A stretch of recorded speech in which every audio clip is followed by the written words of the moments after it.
பூர்ணமிதம் பூர்ணாத் பூர்ணமுதச்யதே பூர்ணஸ்ய பூர்ணமாதாய பூர்ணமேவாவசிஷ்யதே. ஓம் சாந்தி சாந்தி சாந்தி. ஓம் நாராயண பரோ வியக்தாத் அண்டமவ்யக்த சம்பவம் அண்டஸ்யாந்தஸ்விமே லோகாஹ சப்தத்வீபா ச மேதினி. ஓம் நாராயண நாராயண நாராயண. இதற்கு நமஸ்காரம். நம்ம பார்த்துட்டு இருக்கிறது பகவத்கீதையில 8வது சாப்டர் பார்த்துட்டு இருக்கோம், அக்ஷர பிரம்ம யோகம். அக்ஷர பிரம்ம யோகத்தில் வந்து பார்த்தீங்கன்னா கிரமமுக்திக்கான சாதனத்தை வந்து பார்த்தீங்கன்னா பார்த்துட்டு இருக்கோம். நேற்று பார்த்தது வந்து பார்த்தீங்கன்னா 8வது ஸ்லோகம்.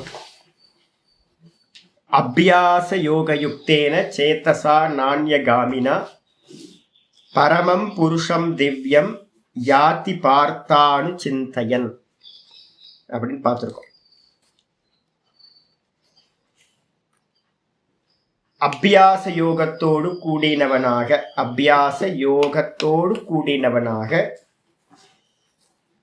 சித்தத்தினால வந்து மனதினால் ந அந்யகாமினா எந்த ஒன்றையும் சிந்திக்காதவனால், இப்போ மனசுல வந்து வேற எந்த சிந்தனையும் பண்ணாம அபியாச யோகத்தோடு கூடியிருக்கிறவனால அனுச்சிந்தையன் தொடர்ந்து அந்த பரமாத்மாவையே சிந்தனை பண்ணிக்கிட்டே இருந்து இந்த தேகத்தை எவன் விடுகின்றானோ அவன் என்ன ஆகிறான்னு கேட்டீங்கன்னா பரமம் புருஷம் திவ்யம் யாதி, அந்த மேலான பரம புருஷனை அடைகின்றான் அப்படின்னு சொல்லியிருக்கு. இந்த கிரமமுக்தின்றது வந்து பார்த்தீங்கன்னா இங்கேயும் அபியாசம் சொல்லப்பட்டிருக்கு. இதே மாதிரி வந்து பார்த்தீங்கன்னா 6வது அத்தியாயத்தில் வந்து பார்த்தீங்கன்னா பார்க்கும்போது அங்கேயும் கீதாச்சாரியார் என்ன பண்றார், அபியாசேன து கௌந்தேய வைராக்கியேனச்ச கிருஹ்யதே அப்படின்னு வந்து ஒரு ஸ்லோகம் சொல்றார். இந்த மனசை வந்து பார்த்தீங்கன்னா நிர்குணத்தில் நிற்க வைக்கிறதுக்கும் என்ன பண்ணணும், அபியாச யோகத்தை பண்ணணும். இதே வந்து பார்த்தீங்க அப்படின்னா நல்ல முறையில் சகுண பிரம்மத்தை அடையிறதா இருந்தாலும் கூட அதுக்கும் யோகம், அபியாச யோகம் அப்படின்னு சொல்லப்படுது. இந்த இல்லாம வந்து புரிஞ்சுக்கிட்டோம் அப்படின்னு நம்ம வந்து அண்டர்ஸ்டாண்டிங் பண்ணியிருக்கோம் அப்படின்னா அது வந்து கைக்கு வராது. அதான் பிரச்சனை. மரண காலம் வரும்போது சித்தம் வந்து பார்த்தீங்கன்னா சஞ்சலிச்சிடும். சித்தம் வந்து பார்த்தீங்கன்னா அநேக வாசனைகள்னாலையும் அநேக சங்கல்பங்கள்னாலையும் நிறைய மனசுல சிந்தனைகள்னாலையும் என்ன பண்ணும் அப்படின்னா மரண காலம் வரும்போது பழைய வாசனைகள் எது பிரதானமா இருந்துச்சோ, நம்ம இது நாள் வரைக்கும் எதையெல்லாம் சிந்தனை பண்ணிட்டு இருந்தோமோ அந்த அதிகமா சிந்தனை பண்ண விஷயம்தான் வந்து பார்த்தீங்கன்னா அந்த சமயத்துல மரண காலத்துல வரும். அதனால வந்து பார்த்தீங்கன்னா முன்னாடியே என்ன பண்ணணும், அதுக்கு முன்னாடியே தஸ்மாத் சர்வேஷு காலேஷு மாம் அனுஸ்மர யுத்யச், அதுக்காக தான் முன்னாடியே சொல்லியிருக்கேன். எல்லா காலங்களிலும் ப்ரிப்பேர் ஆகணும். என்ன ப்ரிப்பேர் ஆகணும் அப்படின்னா சதா காலமும் ஈஸ்வரனோட நாமத்தையே சொல்லிக்கிட்டே, அதுக்கு பேர் தான் அபியாச யோகம்னு பேர். விவகாரம் பண்ணும் போதெல்லாம் பண்றது, அதே நேரத்தில் காலையிலையும் சாயந்தரத்திலையும் மத்தியானத்திலையும் டைம் இருக்கும் போதெல்லாம் வயசானவங்க என்ன பண்ணணும், உட்காரணும். இந்த சார்ஜரை வந்து பார்த்தீங்கன்னா போட்டு சார்ஜ் ஆனதுக்கு பிறகுதான் யூசேஜில் கொண்டு வரோம். ஃபோனை வந்து பார்த்தீங்கன்னா நாங்கள் போட்டு வைக்கிறோம். சில சமயம் என்ன ஆகும்னு கேட்டிங்கன்னா ஃபோன் வந்து 2 ஃபோனில் ரெக்கார்ட் பண்ணுறோம். ஒரு பேக்கப் ஒன்று வச்சுருக்கோம், அப்புறம் ஒன்று வீடியோ ரெக்கார்ட் பண்ணுறதுக்கு. என்றைக்காவது ஒரு நாள் வந்து பார்த்திங்கன்னா அந்த ரெக்கார்ட் பண்ணுறதுக்கான அந்த ஃபோனை வந்து சார்ஜரில் போட மறந்துட்டோம்னு வச்சுங்க, இப்போ ரொம்ப பரிதவிச்சு போயிடுவோம். ஐயோ என்ன பண்ணுறது அப்படின்னு. அதே மாதிரி தான் ஒரு யூசேஜ் பண்ணணும் அப்படின்னா அதுக்கு சார்ஜரில் போடுறது ரொம்ப அவசியம், சார்ஜ் பண்ணுறது. இந்த மனசை வந்து பார்த்தீங்கன்னா காலையிலையும் சாயந்தரத்திலையும் உட்கார்ந்து ஒரு ஆசனத்தில் உட்கார்ந்து பண்ணணும். நான் எப்போவுமே பகவானை நினச்சிக்கிட்டு இருக்கேன், அதெல்லாம் வந்து பத்தாது. அது வந்து பார்த்தீங்கன்னா மனசை வந்து ஸ்ட்ராங் பண்ணாது. அது யூசேஜ் மாதிரி, கன்சியூம் பண்ணுற மாதிரி.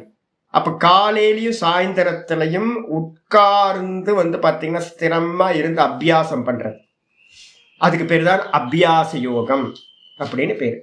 சித்தத்தை வந்து பார்த்தீங்கன்னா ஒரே தாட்டில் தைலதாரை மாதிரி எந்த சிந்தனையை வச்சுக்கிட்டு வேற எந்த சிந்தனையும் குறுக்கீடு இல்லாமல் உள்ள நுழையாம பார்த்துக்கிட்டு ஒரு நாமத்தை எடுத்துக்கிட்டோம் அப்படின்னா உட்கார்ந்துன்னா 3/4 மணி நேரம் 1 மணி நேரத்துக்கு சதா அதை பண்ண மெதுவாக வந்து பார்த்தீங்கன்னா அது மயமா சித்தம் வந்து வந்துடும். அப்படி வரத்துக்கான முயற்சி பண்றோம்ல, அதுக்கு பேர் தான் அபியாசம். அது திடீர்னு வந்துடாது, அதுக்கு வருஷங்கள் எடுக்கும். ஏதோ 21 நிமிஷம் ஜக்கி வாசுதேவ் சொல்ற மாதிரி ஒரு 27 நிமிஷத்துல வந்துருமா? வந்துடாது. நேற்று ஒரு சின்ன பொண்ணு வந்து பார்த்தீங்கன்னா ஒரு யூடியூப்ல ஒன்று போட்டிருக்கு 5th டைமென்ஷன் போறதை பத்தி. ஜஸ்ட் லைக் அது ஒரு காஃபி சாப்பிட்ற மாதிரி பேசுறாங்க. இந்த காஃபி சாப்பிட்ற மாதிரிலாம் வந்து பார்த்தீங்கன்னா 2 மினிட்ஸ் நூடுல்ஸ் மாதிரிலாம் இது பண்ண முடியாது. அதனால தான் வந்து பார்த்தீங்கன்னா தஸ்மாத் சர்வேஷு காலேஷு மாமனுஸ்மரன்னு சொல்றாரு. இந்த கடைசி தாட் வந்து வரணுன்றதுக்காகத்தான் நிறைய ப்ரிப்பரேஷன், நம்ம வந்து நிறைய காலங்களை கொடுக்க வேண்டியிருக்கு. ஒரு 1/2 மணி நேரம் 3/4 மணி நேரத்தில் எல்லாம் வந்து பார்த்தீங்கன்னா இப்போ ஃபேக் ஆகிப்போச்சு. இது ஸ்பிரிச்சுவல் வந்து பார்த்தீங்கன்னா ரொம்ப ஆபாசம் ஆகிப்போச்சு. இந்த அபியாசத்தை பற்றி பேசும்போது என்ன பண்ணுறாரு அப்படின்னு கேட்டால், ஒன்று அடையிறதுக்கு வந்து நிறைய ப்ராக்டிஸ் பண்ணணும். நம்ம லைஃப்லேயே பார்த்துருக்கோம், ஒரு சின்ன சின்ன அச்சீவ்மெண்ட்டை பண்ணுறதுக்கே நிறைய காலங்களை கொடுத்தா தான் வந்து பார்த்தீங்கன்னா ஒன்று ஆக வேண்டியிருக்கு. ஒரு சின்ன ஒரு கோர்ஸ் ஏதாவது போனீங்கன்னாவே அந்த கோர்ஸ் ரொம்ப லென்த்தாக தான் இருக்குது. 3 மாதம் 6 மாதம் 1 வருஷம் இது மாதிரி தான். அப்போ அப்படி இருக்கும்போது வந்து பார்த்தீங்கன்னா இந்த வேதாந்தத்தில் இருக்கக்கூடிய முக்தி அடையிறதுக்கு வந்து பார்த்தீங்கன்னா சொல்லப்படுற முக்தி அடையிறதுக்கு இந்த உலகத்திலேயே ரொம்ப பெரிய பதவி அது. அப்போ இந்த ஜீவன் முக்தியாக இருக்கட்டும் கிரம முக்தியாக இருக்கட்டும் இந்த ரெண்டுத்தையும் அடையிறதுக்கான அபியாசம் நிறைய தேவைப்படுது. அப்போ பெரியவங்க எல்லாரும் வந்து பார்த்தீங்கன்னா அதை தான் பண்ணியிருக்காங்க, சொல்லி கொடுத்துருக்காங்க, கீதையிலையும் சொல்லுது. இந்த அபியாசம்ன்றதுக்கு வந்து பார்த்தீங்கன்னா ஆச்சாரியர் யோக சூத்திரத்தில் என்ன பண்ணுறாரு அப்படின்னா, நான் ஏற்கனவே சொல்லியிருக்கேன், அபியாசம் வந்து 6:35 பகவத்கீதையில் சொல்லப்பட்டிருக்கு. அபியாசேன து கௌந்தேய வைராகியேனச்ச கிருஹ்யதே.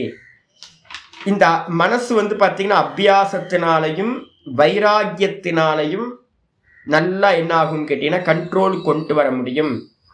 நான் 2 காரியத்தை பண்ணிட்டு இருக்கேன் இந்த வேதாந்தத்தில். இதெல்லாம் பொய்ன்னு ஏன் திரும்ப திரும்ப ரிப்பீட் பண்ணுறேன் அப்படின்னா, இது எல்லாம் மனசுக்குள்ளார மெதுவாக போய் வேலை செய்யும். இந்த சாஸ்திரம் அதுதான் சொல்லுது, இதெல்லாம் காணல் ஜலம், இதுக்கெல்லாம் வந்து பார்த்தீங்கன்னா எல்லாம் பொய், சொப்பன திரஷ்டா மாதிரி. சத்தியம் வந்து எது அப்படின்னா பார்க்கிறவன் சத்தியம், சொப்பன திரஷ்டா அவன் பார்க்கின்ற விஷயங்கள் எல்லாம் காலையில் வேக்கப்பானோன்னு இல்லாமல் போகிற மாதிரி இந்த ஜெகத்தெல்லாம் இல்லாமல் போயிடும். நம்ம வச்சிருக்கிற மோகம் இருக்கு பார்த்தீங்களா, அதுதான் நம்ம வந்து பார்த்தீங்கன்னா என்ன பண்ணணும், பிரேக் பண்ணணும். இந்த வேதாந்தம் அதுதான் சொல்லி கொடுக்குது. வேதாந்தம் படிக்க வந்து பார்த்தீங்கன்னா என்ன ஆகணும், அந்த வேட்கை அந்த வைராக்கியம் வந்து பார்த்தீங்கன்னா ஒருத்தருக்கு உண்டாகும். அந்த வைராக்கியம் உண்டானா போதுமா சுவாமினா, இல்லை அபியாசம் வேணும், மனசை ஒன்றுத்துல நிப்பாட்டுறது. அப்போ இந்த ரெண்டும் வந்து பார்த்தீங்கன்னா என்னது அப்படின்னா, ஒரு பட்சிக்கு ஒரு ஜீவனுக்கு 2 விங்ஸ், அபியாசம் வைராக்கியம். இந்த ரெண்டுத்தையும் நம்ம வந்து பார்த்தீங்கன்னா நல்லா அப்ளை பண்ணோம் அப்படின்னா மோட்ச மார்க்கத்தை ஈஸியாக போக முடியும். அதுக்காக வந்து பார்த்தீங்கன்னா யோக சூத்திரத்தில் வந்து பார்த்தீங்கன்னா ஆச்சாரியர் என்ன பண்ணுற, யோக சூத்திரத்தில் வைக்கிற 1:12 ஆரம்பிக்குது. ஒரு 2-3 சூத்திரம் இருக்கு. 1:12 சமாதி பாதத்தில் 12வது சூத்திரம் சொல்லுது, அபியாச வைராக்கியாபியாம் தன் நிரோதா. அபியாசத்தினாலும் வைராக்கியத்தினாலும் இந்த மனதை வந்து பார்த்தீங்கன்னா எண்ணங்கள் இல்லாமல் நிரோதம் செய்ய முடியும் அப்படின்னு சொல்லுது. சுவாமி அபியாசம்னா என்ன சுவாமி, ஒரு வார்த்தை சொல்றீங்களே, இங்கேயும் கீதாலேயே அபியாசம்னு சொல்லியிருக்கு. இந்த அபியாசத்துக்கு ஏதாவது லட்சணம் இருக்கா சுவாமி அப்படின்னு கேட்டிங்கன்னா இருக்கு. அபியாசத்துக்கு லட்சணம் சொல்லும்போது 1:13 யோக சூத்திரத்தை சொல்றாரு, தத்திர ஸ்திதௌ யத்னோ அபியாசா. ரொம்ப முக்கியமான சூத்திரம். தத்திர ஸ்திதௌ யத்னோ அபியாசா. தத்திர ஸ்திதௌ அப்படின்னா நீங்க எந்த ஒரு ஆலம்பனத்தை ஆப்ஜெக்ட் எடுத்துக்கிட்டு இருக்கீங்களோ அதில் நிக்கணும் அப்படின்னு. இப்ப நம்ம எடுத்துக்க போறது என்ன எடுத்துக்க போறோம், ஓங்காரத்தை எடுத்துக்க போறோம். இதான் வந்து பார்த்தீங்கன்னா உபாசனை, மெயின் பிரதான உபாசனை. இப்ப இங்க அதான் சொல்ல போகுது.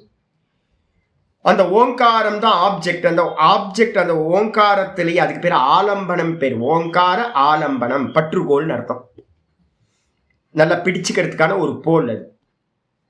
அப்போ வந்து பார்த்தீங்கன்னா அந்த ஓங்காரத்திலேயே வந்து தத்திர ஸ்திதம் அப்படின்னா அந்த ஓங்காரத்திலேயே நிற்கிறதுக்கு, நிலை பெறுதலுக்கு, எஸ்டாப்ளிஷ் ஆகிறதுக்கு எத்தனம், எந்த எத்தனமானது நம்மளால செய்யப்படுதோ ஒரு சாதகனால, அதுக்கு பேர் அபியாசம் அப்படின்னு பேர், பிராக்டிஸ். டெய்லி வந்து பார்த்தீங்கன்னா ஜிம்முக்கு போகிறோம் அப்படின்னா, நான் சின்ன வயசில் வந்து பார்த்தீங்கன்னா ஜிம்முக்கு போக ஆரம்பித்தா வந்து இப்போ ரெகுலராக வரணுன்றாங்க. ஐயோ உடம்பு வலிக்குதுங்க, ஐயோ ஜிம்முக்கு போனால் உடம்பு வலிக்கும், உடம்பு பெயின், நல்ல பெயின் வரும். ஐயோ உடம்பு வலிக்குதே அப்படின்னா கஷ்டப்பட்டோம் அப்படின்னா போக முடியுமா? நான் வந்து பார்த்தீங்கன்னா 10 நாள் போயிட்டு வந்து கண்ணாடிக்கு முன்னாடி நின்றுட்டு வந்து மசில்ஸ்லாம் பிடிச்சி பார்த்தோம் அப்படின்னா 10 நாளில் எப்படிங்க தெரியும்? சரி, 1 மாதம் கழித்து வந்து பார்த்தீங்கன்னா போனதுக்கப்புறம் விட்டுட்டேன். 1 மாதம் 1.5 மாதம் ப்ராக்டிஸ் பண்ணேன். இதெல்லாம் நமக்கு ஆகிறது இல்லை சாமி அப்படின்னு நான் என்ன பண்ணிட்டேன், ஜிம்முக்கு போகிறத நிப்பாட்டேன். 1 மாதத்தில் பவர் ஜிம்மில் வந்து பார்த்தீங்கன்னா நம்ம ஃபுட்டு கரெக்டாக எடுத்து பவர் ஜிம்முக்கு போனோன்னா பாடி நல்லா இம்ப்ரூவ் ஆகும். 1 மந்த்லேயே தெரியும். ஆனால் என்ன ப்ராப்ளம் அப்படின்னா, அந்த பவர் ஜிம்ன்றது ஒன்று இருக்குது. இப்போ எல்லா இடத்துலையும் பவர் ஜிம் தான் இருக்குது. அந்த பவர் ஜிம்முக்கு போயிட்டு 1 மாசத்துல விட்டேன் அப்படின்னா என்ன ஆச்சு அப்படின்னு கேட்டீங்கன்னா, டும், அவ்வளவுதான். ஒரு 10 நாளுக்குள்ளார என்ன ஆயிடுச்சு அப்படின்னா, என்ன மசில்ஸ் உண்டாச்சோ அதெல்லாம் டும்னு சாதாரணமா போச்சு.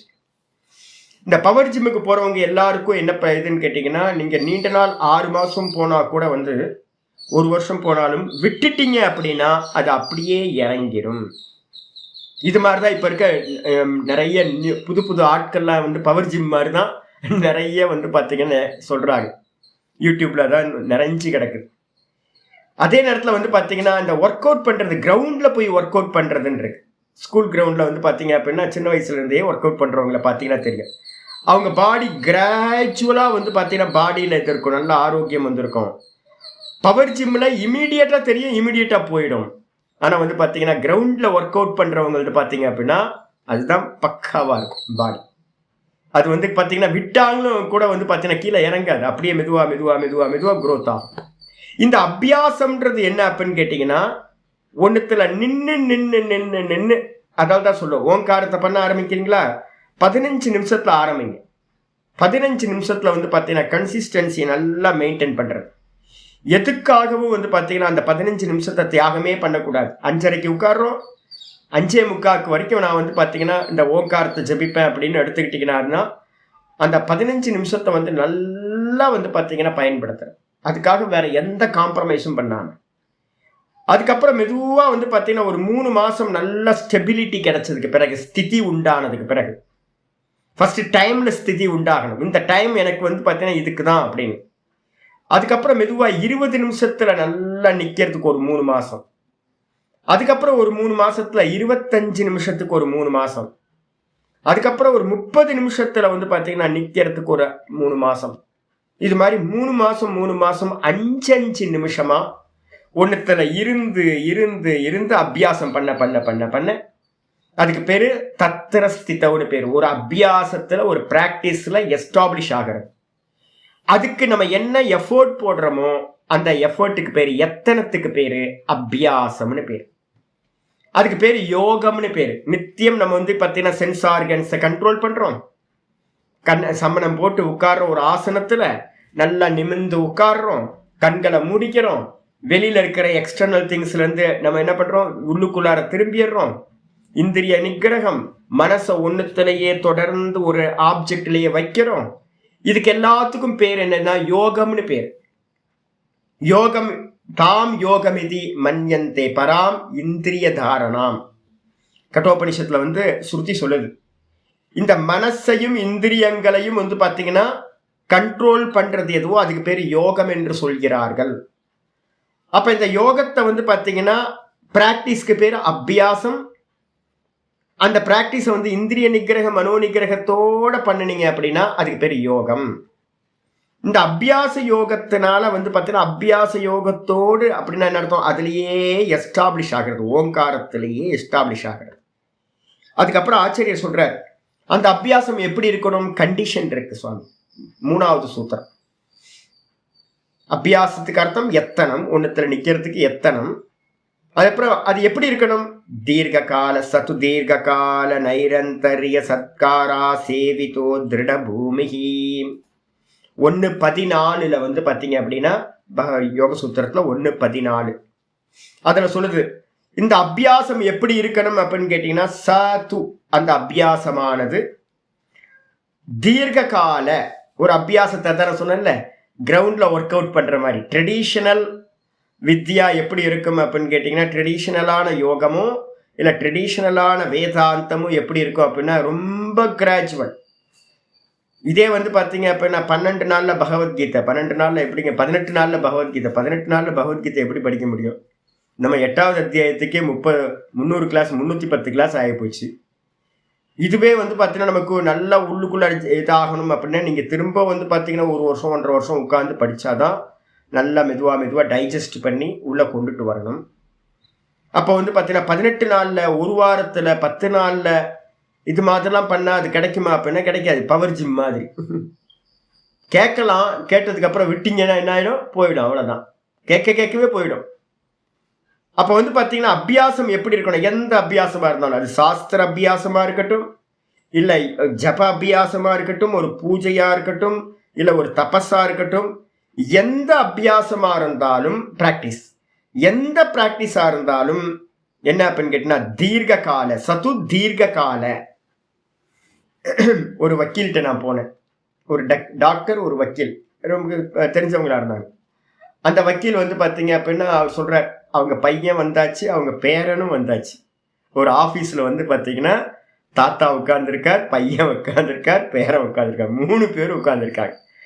பையனும் பேரனும் வந்து பார்த்தீங்கன்னா ப்ராக்டிஸ் பண்ணிகிட்டு இருக்காங்க, கோர்ட்டுக்கு போயிட்டு இருக்காங்க.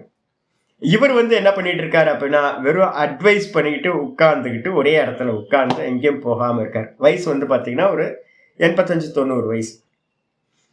நான் ஒரு சின்ன ஒரு இதுக்காக போன மாத்திரத்தில் வந்து என்ன பண்ணுறீங்க, எனர்ஜி பண்ணுறீங்க அப்படின்னா ப்ராக்டிஸ் பண்ணிகிட்டு இருக்கேன் சாமி. 90 வயசில் ப்ராக்டிஸ் பண்ணுறீங்களா? ஆமாம் சாமி, ப்ராக்டிஸ் தான் பண்ணிக்கிட்டு இருக்கேன். ப்ராக்டிஸ் என்னது? அபியாசம். எவ்வளோ நாள் பண்ணுறீங்க? நான் படித்து முடித்தேன் சாமி, 25ல் படித்து முடித்தேன், ஆல்மோஸ்ட் 50 இயர்ஸ்க்கு மேலே ஆச்சு சாமி. அப்போ 50 வருஷமாகவும் ப்ராக்டிஸ் தான் பண்ணுறீங்களா? ஆமாம், 50 வருஷமாகவும் ப்ராக்டிஸ் தான் சாமி பண்ணிகிட்டு இருக்கேன். டெய்லி ஆஃபீஸ் வந்துடுவேன். இப்போ ஒரு 20 வருஷமாக கோர்ட்டுக்கு எல்லாம் போகிறதில்ல சாமி, நான் ஆஃபீஸ்லேயே தான் இருக்கேன். ஆனால் அவருக்கு என்ன தெரியுது அப்படின்னு கேட்டிங்கன்னா, எந்த விஷயத்தை சொன்னாலும் இமீடியட்டாக அதுக்கு சொல்யூஷன் வந்து பார்த்தீங்கன்னா சொல்கிறார். அதுக்கு என்ன காரணம் அப்படின்னா ப்ராக்டிஸில் திருடம். ஏன்? தீர்க்க காலம் ஒரு முக்கியமான கண்டிஷன். திருடுறவனாக இருந்தாலும் பொய் சொல்கிறவனாக இருந்தாலும் கூட தீர்க்க காலம் பண்ணால் அதில் எக்ஸ்பர்ட் ஆகிடும். அப்படி இருக்கும்போது நம்ம வந்து பார்த்தீங்கன்னா ஒரு அனுஷ்டானத்தை பண்ணுறோம் அப்படின்னா அதில் தீர்க்க காலம் ரொம்ப அவசியம். டாக்டர் வந்து பார்த்தீங்க அப்படின்னா ஒரு மலேரியாவுக்கு போயிருக்க, அவர் வந்து பார்த்தீங்கன்னா இங்கே இப்போ இறந்து போயிட்டார். அவர் இல்லை, திருவண்ணாமலை ரொம்ப ஃபேமஸான டாக்டர். எவ்வளோ ப்ராக்டிஸ் அப்படின்னா 90 வயசு அவருக்கு. என்னை பார்த்தோன்னே இந்த கண்ணை இப்படி பார்த்தார், நாக்கை நீட்டினேன். உடனே சொன்னார், ஆமாம் நான் சொல்கிறேன் மலேரியா டைஃபாய்டு ஏதோ ஒன்று இருக்குன்னு நினைக்கிறேன். ஆமாம் அப்படின்ட்டு. இன்னும் ஆமான்றீங்க, ரிசல்ட்லாம் பார்க்க வேணாமா? அதென்ன பார்க்குறது, நான் எவ்வளோ நாளாக ப்ராக்டிஸ் பண்ணிக்கிட்டு இருக்கேன், 60 வருஷமாக பார்த்துக்கிட்டு இருக்கேன் அப்படின்ற. 60 வருஷமாக ஒருத்தர் ப்ராக்டிஸ் பண்ணும்போது எந்த ஒரு லேப் ரிப்போர்ட் எதுவுமே இல்லாமல் என்ன பண்ண முடியும்? பார்த்த மாத்திரத்தில் வந்து பார்த்தீங்கன்னா இதுதான் அப்படின்னு டயக்னைஸ் பண்ணுற சாமர்த்தியம் ஒரு டாக்டர்கிட்ட இருக்கு. அப்போ ப்ராக்டிஸ் வந்து பார்த்தீங்கன்னா ரொம்ப தீர்க்க காலம் இருக்கணும். அந்த தீர்க்க காலம் ஒன்று. ரெண்டாவது வந்து பார்த்தீங்கன்னா நைரந்தரியம் இருக்கணும். நைரந்தரியம்ன்றதுக்கு அர்த்தம் நிரந்தரமாக இருக்கணும், கன்சிஸ்டன்சின்னு சொல்கிறோம். இப்போ என்கிட்ட நீங்கள் வந்து பார்த்தீங்கன்னா சுவாமி நிறைய ஸ்லோகங்கள் சொல்கிறாரு, நிறைய யோக சூத்திரம் சொல்கிறாரு, பிரம்மசூத்திரம் சொல்கிறாரு. இதெல்லாம் என்னன்னு கேட்டிங்கன்னா, என்னோட ஆச்சாரியாட்ட நான் படிக்கும்போது வந்து பார்த்தீங்கன்னா நான் தான் ஒன்றுமே படிக்காத ஸ்டூடெண்ட். சுவாமி வந்து ஒரு கிரேஸில் வந்து என்ன பண்ணார், ஐயோ இவன் எனக்காக சேவை பண்ணிகிட்டு இருக்கானே, இவனுக்கு வந்து பார்த்தீங்கன்னா கொஞ்சம் நல்லது நடக்கட்டுமே, சரி உட்காந்துக்கோ, நீ பிரஸ்தானத்திரயம் படிக்கிறியா, சரி கேட்ட, உன்னெல்லாம் உள்ளே விடக்கூடாது, இருந்தாலும் வந்து பார்த்தீங்கன்னா உட்காந்துக்கோ, நீ கிளாஸில் உட்காந்துக்கோ, ஓரமாக உட்காந்து கேட்டுக்கோ அப்படின்னு. என்னோட கிளாஸில் வந்து பார்த்தீங்க அப்படின்னா என்னோட ரொம்ப வருஷங்கள் 10 வருஷம் 8 வருஷம் பாடம் முன்னாடி இருக்கிற பாடங்கள்லாம் படிச்சுட்டு பிரஸ்தானத்திரயம் பாடத்தில் உட்காடுறாங்க. நான் வந்து பார்த்தீங்கன்னா சும்மா பேபி மாதிரி நான் உட்கார்ந்தேன். என்கிட்ட ஒரே ஒரு தகுதி என்ன இருந்துச்சு அப்படின்னு கேட்டால் குரு சேவா மட்டும்தான் என்கிட்ட தகுதியாக இருந்துச்சு. இந்த சம்ஸ்கிருதம் தெரியாது, எதுவுமே தெரியாது, ஒரு புண்ணாக்கும் தெரியாது. ஆனால் நான் என்கிட்ட ஒரே ஒரு பியூட்டி என்ன இருந்துச்சு அப்படின்னு கேட்டிங்கன்னா, சின்ன வயசுலேருந்து ஒன்று, எதை எடுத்தாலும் நான் என்ன பண்ணுவேன் அப்படின்னு கேட்டிங்கன்னா கண்டினியூஸாக பண்ணுவேன். எதை பண்ணினாலும் அது நல்லதா இருக்கட்டும். இப்போ உங்களை திட்ட ஆரம்பிச்சுன்னா என் பக்கத்துல வந்துடாதீங்க, திட்டி தீர்த்துருவேன். அதே வந்து பாத்தீங்கன்னா பிராக்டிஸ், எதை பிராக்டிஸ் பண்றதா இருந்தாலும் அதோட எண்டு வரைக்கும் போறது. இது வந்து பாத்தீங்கன்னா ஒரு ஹேபிட். இதுக்கு பேர் நம்ம சொல்றோம் தொடர்ச்சியா பண்றது, நிரந்தரமா பண்றது. என்னோட புத்திசாலிகள் நிறைய பேர் இருந்தாங்க. ஆனா வந்து பாத்தீங்கன்னா இப்ப நான் இது வரைக்கும் நான் சாஸ்திரத்தை தொட்டதுல இருந்து இது வரைக்கும் வந்திருக்கேன். ஒரு நாள் கூட இந்த சாஸ்திர அபியாசம் இல்லாம இருந்ததில்லை. ஒரு நாள் கூட பிரணவ அபியாசம் இல்லாம இருந்ததில்லை. என்ன காரணம் அப்படின்னு கேட்டீங்கன்னா, இந்த கன்சிஸ்டன்சி என்ன ஆயிடும்னு கேட்டீங்கன்னா, தொடர்ந்து பண்றது ஒரு சாமர்த்தியத்தை, ஒரு வீரியத்தை உண்டு பண்ணும். அது எதா இருந்தாலும் சரி, எந்த நல்ல காரியமா இருக்கட்டும் இல்ல கெட்ட காரியமா இருக்கட்டும், எந்த விஷயம் இந்த உலகத்துல பண்ணாலும் நிரந்தரமா தீர்க்க காலம் கூட வந்து பாத்தீங்கன்னா நிரந்தரம் தைலதார மாதிரி விடாம நீங்க பண்ணிக்கிட்டே இருக்கீங்கன்னா அது வந்து பாத்தீங்கன்னா ஒரு பலத்தை கொடுக்கும். அப்போ ஆச்சாரியார் யோக சூத்திரத்தை சொல்றார். இப்ப நான் உங்கள்கிட்ட வந்து சூத்திரங்கள்லாம் சொல்றேன், ஒவ்வொன்றும் சொல்றேன் அப்படின்னா, இந்த பிரஸ்தானத்திரயம் எனக்கு வந்து எப்படி இருக்கு அப்படின்னா, மனசுக்குள்ளார அபியாசம் பண்ணி பண்ணி பண்ணி டெய்லி அதை வாசிச்சு அது எல்லாம் உள்ள வந்து பாத்தீங்கன்னா அப்படியே ஸ்டோர் ஆகிருக்கு. எதை சொல்லும் போது வந்து பாத்தீங்கன்னா இங்க இருக்கு இது இருக்கு இப்படி இருக்கு, இந்த லட்சணம் இப்படி அப்படின்னு தெளிவா எனக்கு வந்து தெரியும். இது பிராக்டிஸ், இது நிரந்தரமா பண்ற பிராக்டிஸ். அப்ப வந்து பாத்தீங்கன்னா தீர்க்க காலம், நீண்ட காலம் இருக்கணும், நிரந்தரம் இருக்கணும். கூடவே வந்து பாத்தீங்கன்னா சத்கார ஆசேவிதக ஒரு கண்டிஷன் ஒண்ணு இருக்கு. சத்காரம் அப்படின்னு பேர். சத்காரம்னா என்ன சுவாமி அப்படின்னு கேட்கும்போது, சத்காரம்ன்றதுக்கு அர்த்தம் ஒரு 4 விஷயத்தை வந்து பாத்தீங்கன்னா வியாசர் தன்னோட பாஷ்யத்துல சொல்றார், யோகசூத்திர பாஷ்யத்துல. சத்காரம்னா தீர்க்க காலம் நிரந்தரம் பண்ணணும். கூட கண்டிஷன் என்னது? ஸ்ரத்தையா. நம்ம எதை பண்றோமோ அதுல நல்ல ஸ்ரத்த இருக்கணும். நம்ம பண்ற காரியத்துல ஸ்ரத்தா பக்தி இருக்கணும். ஸ்ரத்தையா. தபஸா. தபஸ்னா என்ன சுவாமி அப்படின்னா, இந்த இந்திரியங்கள் எல்லாத்தையும் பலகீனமா இருந்துச்சு அப்படின்னா, நிறைய பிரில்லியன்ட்லாம் இருக்காங்க, நிறைய புத்திசாலி இருக்காங்க. இந்திரியங்கள் வீக்னஸா இருந்துச்சுன்னா அது வந்து பாத்தீங்கன்னா உருப்படாம போயிடும், இந்திரிய பலகீனத்தினால. அப்ப இந்திரியங்களை வந்து பாத்தீங்கன்னா நல்லா கண்ட்ரோல் பண்றது எதுவோ அதுக்கு பேர் தபஸ்ன்னு பேர். இந்திரியங்களை கண்ட்ரோல் பண்றது ஸ்ரத்தா பக்தியோட கூட வந்து இந்திரியங்களை நிகிரகம் பண்ற தபஸோட கூட வந்து பாத்தீங்க அப்படின்னா வித்யா சொல்றார். ஸ்ரத்தையா வித்யா, 2வது வித்யா தான். நம்ம என்ன பண்ண போறோமோ அதை பத்தின விஷயங்கள் நமக்கு வந்து பாத்தீங்கன்னா நல்ல டேட்டாஸை கலெக்ட் பண்றது. இந்த சிரவணம்ன்றது எதுக்காக தெரியுங்களா? இவ்வளோ டைம் எடுக்கிறோம் நம்ம அப்படின்னா, நான் டீட்டெயிலா உங்களுக்கு அறிவை கொடுக்கறதுக்காக தான் நான் இவ்வளோ டீட்டெயிலா பேசிட்டு இருக்கேன். அபியாசம்னா என்ன அர்த்தம்? சிம்பிளா போயிடுவாங்க, அபியாச யோகம் அப்படின்ட்டு போயிடுவாங்க. இதோட டீட்டெயில் ஏன் போறேன் அப்படின்னு கேட்டீங்கன்னா, உன்னை பண்ணும் போது ஒரு இன்ஜினியரிங் மாதிரி தான். டீட்டெயிலா எவனுக்கு தெரிஞ்சிருக்கோ அவன் தான் அதுல சக்சஸ் பண்ண முடியும். இல்லைன்னா வந்து பாத்தீங்கன்னா ப்ராப்ளம் வரும்போது ஷூட் அவுட் பண்ண தெரியாது. ப்ராப்ளத்தை ஷூட் அவுட் பண்றவன் தான் அதுக்கு சொல்யூஷனும் தெரிஞ்சிருக்கணும். இப்ப நிறைய பேருக்கு வந்து பாத்தீங்கன்னா ப்ராப்ளத்தை எப்படி ஷூட் அவுட் பண்றதுன்னு தெரியாது, அதுக்கு என்ன சொல்யூஷனும் தெரியாது, மேல தெரிஞ்சு வச்சிருப்பாங்க. இப்ப நம்ம என்ன பண்ணணும்? வித்யா ரொம்ப முக்கியம். என்ன பண்ண போறோம்? இப்ப ஓங்கார அபியாசம் பண்ண போறோம் அப்படின்னா, அபியாசத்துக்கு லட்சணம் இப்ப நான் சொல்லிட்டு இருக்கேன். அபியாசம்னா என்னன்னு நீங்க புரிஞ்சுக்கணும். அதுக்கு அடுத்து எதை அபியாசம் பண்ண போறோம்? ஓங்காரத்தை. அப்ப ஓங்காரத்தோட டீட்டெயில் நல்லா தெரிஞ்சுக்கணும். ஸ்டார்டிங்ல இருந்து end point A to Z வந்து பாத்தீங்கன்னா நல்ல ஓங்காரத்தை பத்தி தெரிஞ்சுக்கணும். வித்யான்னு பேர் அதுக்கு. ஸ்ரத்தையா வித்யா தபஸா 3 இது. அதுக்கப்புறம் பிரம்மச்சரியேன.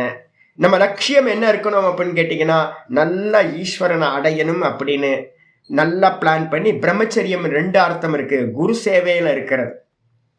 பிரம்மத்தை வந்து இச்சைப்பட்டு குருக்கு சேவை பண்ணிக்கிட்டு இருந்தீங்கன்னா ரொம்ப சேஃபஸ்ட் பிளேஸ் எது அப்படின்னா, என்ன கேட்டீங்க அப்படின்னா, இந்த உலகத்திலே ரொம்ப சேஃபஸ்ட் பிளேஸ் அப்படின்னா ஒரு குழந்தைக்கு வந்து பாத்தீங்கன்னா அம்மாவோட மடி.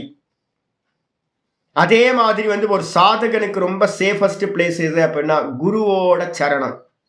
குரு பக்கத்துல இருந்து நிறைய குருமார்கள் என்ன பண்ணிட்டாங்கன்னா வெறும் கர்மத்திலேயே ஈடுபடுத்திட்டாங்க. போச்சு, வாழ்நாள் ஃபுல்லா வந்து அதை பண்ணு இதை பண்ணு, அது மாதிரி குருட்ட போயிடக்கூடாது.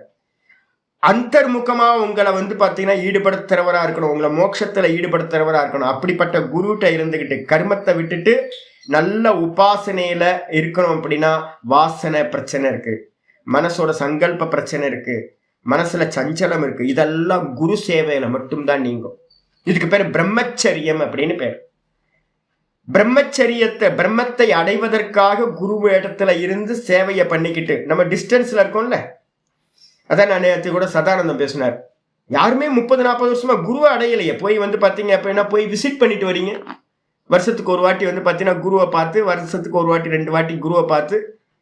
அப்படி இல்லை, குருவை அடையிறது அப்படின்றதுக்கு அர்த்தம் 100% குருவை அடைஞ்சு அவரோட சரணத்திலேயே இருந்து இதுல குரோப் ஆகிறது.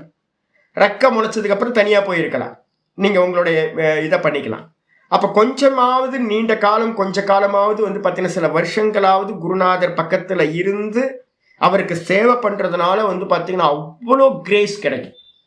இல்லைன்னா ஜெயிக்கவே முடியாது, ரொம்ப கஷ்டம்.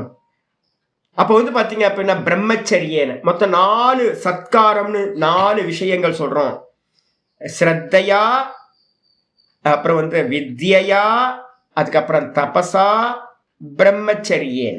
இந்த 4 குவாலிட்டியோட தீர்க்க காலம், நீண்ட காலம், தீர்க்க காலம்னா நீண்ட காலம், அதுக்கப்புறம் என்னது நைரந்தரியம், நிரந்தரமா ஒன்ன பண்றீங்க அப்படின்னா அந்த இதுதான் வந்து பாத்தீங்கன்னா என்ன பண்ணும், நீங்க பண்ற அபியாசத்தை திருட பூமிகை அப்படின்னா ரொம்ப ஸ்ட்ராங்கஸ்ட் ஆக்கிடும். உலகத்திலேயே நீ இந்த இதை அப்ளை பண்ணும் போது வந்து பாத்தீங்கன்னா தூங்கி எந்திரிச்சாலும் இது பண்ணாலும் அவ்வளவு சாலிடா வந்து பாத்தீங்கன்னா உங்களுக்கு அந்த நிபுணத்தன்மை வந்துடும். உங்க அபியாசம் என்னதான் பிரேக் ஆனாலும் திரும்ப வந்து பாத்தீங்கன்னா இப்ப நான் சில விஷயங்கள்லாம் விட்டுருக்கேன். நான் பிராணாயாமத்தை கொஞ்சம் இப்ப கம்மியா பண்றேன் சில சமயம். அதுக்கப்புறம் ஆசனத்தை வந்து பார்த்தீங்கன்னா இப்போ நான் பண்ணுறதே ரொம்ப நாள் ஆச்சு. ஆசனம் எப்போவாவது சூரிய நமஸ்காரம் பண்ணுவேன். ஆனால் என்னை இப்போ 4 நாள் என்ன பண்ண சொன்னீங்க அப்படின்னா 4 நாளில் வந்து பார்த்தீங்கன்னா நான் என்னெல்லாம் ப்ராக்டிஸ் பண்ணியிருக்கணும் அதை எல்லாத்தையும் இப்போ 4 நாளில் என்னால் திரும்ப கொண்டு வந்துட முடியும். காலையில் சாயந்தரம் ஒவ்வொரு 1.5 மணி நேரம் ஒரு 4 நாள் நான் பண்ணேன் அப்படின்னா பழைய இது எல்லாத்தையும் ஏன் அப்படின்னா நீண்ட காலம் பண்ணி அப்படியே வச்சிருக்கேன். இப்போ சைக்கிள் ஓட்டுறது ரொம்ப நாள் ஆச்சு. ஆனால் சைக்கிள் நீண்ட காலம் சைக்கிள் ஓட்டுனதுனால என்ன இருக்கும், அது அப்படியே இருக்கும். புதுசா ஓட்டும் போது புதுசா இருக்கும், ஒரு நாள் ஓட்டும் போது தான் கஷ்டமா இருக்கும். என்னது புதுசா இருக்க சைக்கிள் ஓட்டி வருஷங்களாச்சு அப்படின்னு. அதுக்கப்புறம் 2வது நாள் 3வது நாள் என்ன ஆயிடும்னா பழைய நிபுணத்துவம் அப்படியே வந்துடும்.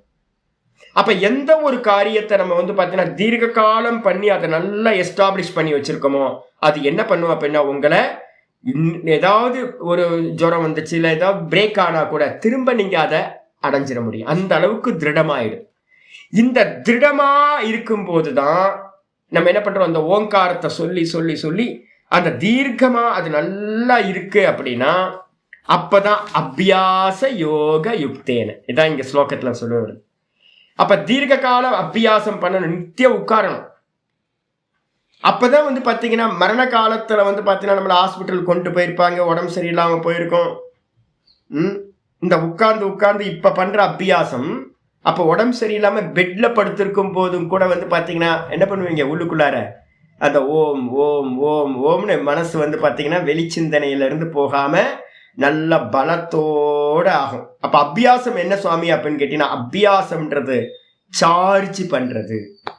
நம்மளுடைய ஹிருதயத்தை வந்து பாத்தீங்கன்னா நல்லா அந்த விஷயத்துல சார்ஜ் பண்ணி ஃபுல் பேக்கப் நல்லா இருக்கு.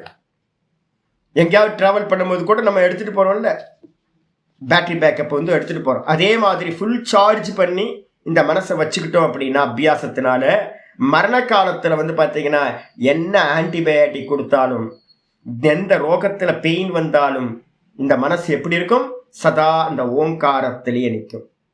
அதுக்காக தான் அபியாச யோக யுக்தேன சேத்தசா ந அந்நியகாமினா.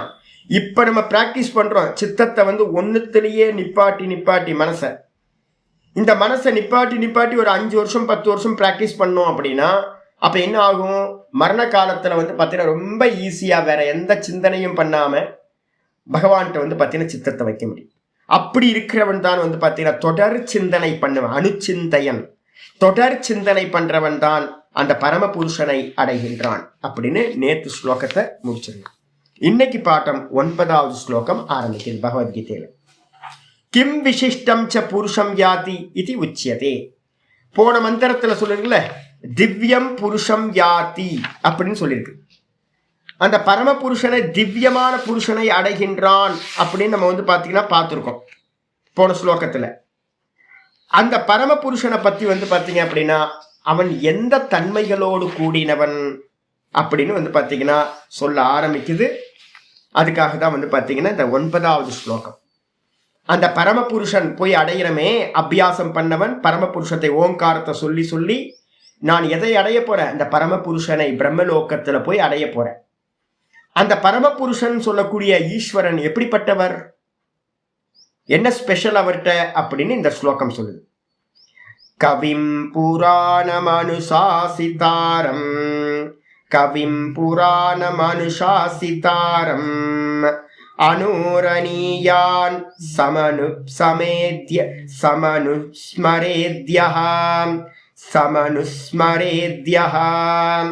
சர்வஸ்ய தாத்தாரமசிந்த்ய ரூபம், சர்வஸ்ய தாத்தாரமசிந்த்ய ரூபம் ஆதித்யவர்ணம் தமசः பரஸ்தாத், ஆதித்யவர்ணம் தமசः பரஸ்தாத் கவிம் புராணமனுசாசிதாரம் அனுரணீயான் சமனுஸ்மரேத்யஹ சர்வஸ்ய தாத்தாரம் அசிந்த்ய ரூபம் ஆதித்யவர்ணம் தமசः பரஸ்தாத். அற்புதமான மந்திரம். இது அப்படியே வந்து பாத்தீங்கன்னா கட்டோபனிஷத்துலயும் இருக்கு. கட்டோபனிஷத்துல அனோரணீயான் மகதோ மகியான் அப்படின்னு ஒரு பிரசித்தமான மந்திரம் இருக்கு. இந்த ஸ்லோகம் வந்து யார சொல்லுது அப்படின்னு கேட்டீங்கன்னா ஹிரண்ய கர்ப்பரோட லட்சணம்னு எழுதிக்கிங்க. ஹிரண்ய கர்ப்பர் அப்படின்னா யாரு அப்படின்னு கேட்டீங்கன்னா அதுதான் புராணத்துல நம்ம என்ன பண்றோம், விஷ்ணு பகவான் சொல்றோம். இந்த மந்திரம் வந்து பாத்தீங்கன்னா நம்ம யார அடைய போறோம்னா இந்த உலகத்தில் அடைய வேண்டிய லாஸ்ட் எண்ட் பாயிண்ட் எது அப்படின்னு கேட்டீங்கன்னா பிரகிருதி லயம் தான் இந்த உலகத்துல அடையிறதுல ரொம்ப லாஸ்ட் பீக். பிரகிருதி லயம் அப்படின்னு பேர். இதுக்கு தான் வந்து ஈஷாவாசியத்துல என்ன பண்ணிருக்க அப்படின்னு கேட்டீங்கன்னா காரண பிரம்ம உபாசனைன்னு ஒண்ணு சொல்லியிருக்கு. காரணம்னா என்ன அர்த்தம்? ஈஸ்வரன் தானே காரணம் இந்த ஜகத்துக்கு. அந்த ஈஸ்வரனை உபாசிக்கிற மெத்தடுக்கு பேர் காரண பிரம்ம உபாசனை. நம்ம சாஸ்திரம் என்ன பண்ணுது அப்படின்னா காரண பிரம்மம்னா என்ன சுவாமி அப்படின்னு யாராவது கேட்டாங்கன்னா ஈஸ்வரன் எப்படிப்பட்டவர்னா அவ்வியக்தம். ஈஸ்வரனோட முக்கியமான லட்சணம் அவ்வியக்தம், அவ்வியாக்கிருதம். அப்படின்னா என்ன அர்த்தம்? நாமரூபமா வெளிப்படாதவர்னு அர்த்தம். ஈஸ்வரன் எப்படிப்பட்டவர்? நாமரூபமா வெளிப்படலை, ஈஸ்வரன் வெளிப்படாதவர். அப்ப வெளிப்படாதவரை வந்து பாத்தீங்கன்னா எந்த நாமமும் இல்லை, எந்த ரூபமாகவும் அவர் வெளிப்படலை. அப்ப என்ன அர்த்தம்? சூன்யம். இததான் பௌத்த மதவாதிகள் என்ன பண்றாங்கன்னு கேட்டீங்கன்னா சூன்யம் சூன்யம்னு தியானம் பண்றாங்க. இப்ப பாண்டிச்சேரியில ஒரு சுவாமி இருக்கார், ஓம்காரானந்தான்னு பாண்டிச்சேரியில ஒரு சுவாமி இருக்கார். திருவண்ணாமலைக்கு அப்பப்போ வந்து ஒரு கேம்ப்லாம் போடுவார். வெட்டவெளி தியானம். வெட்டவெளி தியானத்துல என்ன அப்படின்னு கேட்டீங்கன்னா சூன்ய தியானம். நம்ம ஜக்கி வாசுதேவ் கூட வந்து பாத்தீங்க அப்படின்னா அப்பப்போ சூன்ய தியானம் அப்படின்னு சொல்றார். சிவன் அப்படின்னா என்ன அப்படின்னா ஜக்கி வாசுதேவ் ரொம்ப கிளியரா சொல்றார். சிவம்னா ஒன்றுமில்லை அப்படின்ற. சிவம்னா என்னது? ஒன்றுமில்லை. அப்ப தியானம் பண்றது எப்படி தியானம் பண்ணணும் அப்படின்னா அந்த சிவனை தியானம் பண்ணணும் அப்படின்னா ஒன்றுமில்லை அப்படின்னு தியானம் பண்றது, அதான் சூன்ய தியானம்னு பேர். இதை பண்ணுனா என்ன சுவாமி ஆகும் அப்படின்னா எதை நீங்க பண்றீங்களோ அது மையமா ஆவீங்க. அதான் தியானத்தோட பலன். நீங்க வந்து பாத்தீங்கன்னா ஒண்ணுமில்லை ஒண்ணுமில்லைன்னு இறைவனை நீங்க உபாசனை பண்ணீங்களா நீங்களும் என்ன ஆயிடுவீங்க? ஒண்ணுமில்லாம போயிடுவீங்க. அந்த ஒண்ணுமில்லாம போறதுக்கு என்ன பேர் அப்படின்னா பிரகிருதி லயம் அப்படின்னு அதுக்கு பேர். நல்லா தெரிஞ்சுக்க. இதெல்லாம் வந்து ஈஷாவாசியத்துல இருக்கிற மந்திரம், யோக சூத்திரத்துல இருக்கிறது, பிருகதாரண்யத்துல சொல்லப்பட்டது. அப்போ ஒரு மனுஷன் வந்து பாத்தீங்கன்னா இந்த உலகத்துல வந்து அதிகபட்சம் எதையாவது அடையணும் இந்த கிரியேஷன்ல அப்படின்னா அந்த ஈஸ்வரனை வந்து பாத்தீங்கன்னா அவ்வியக்த ரூபமா நாமரூபம் இல்லாம இருக்கக்கூடிய, நாமரூபம் இல்லாத அந்த பர்சன் அடையிறது தான் லாஸ்ட் எண்ட். அதுக்கு என்ன பேர் சொல்லியிருக்கோம்?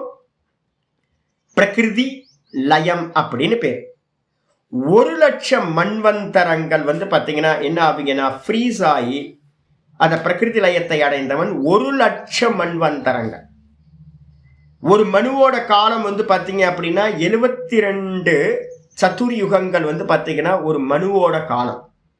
ஒரு மனுவோட காலம் இப்ப பின்னாடி பார்க்க போறோம், ரொம்ப டீட்டெயிலா பார்க்க போறோம். ஒரு மனுவோட காலம் வந்து பாத்தீங்கன்னா 72 சதுர்யுகங்கள், 14 மனுக்கள் கூடி என்ன காலம் இருக்கோ 864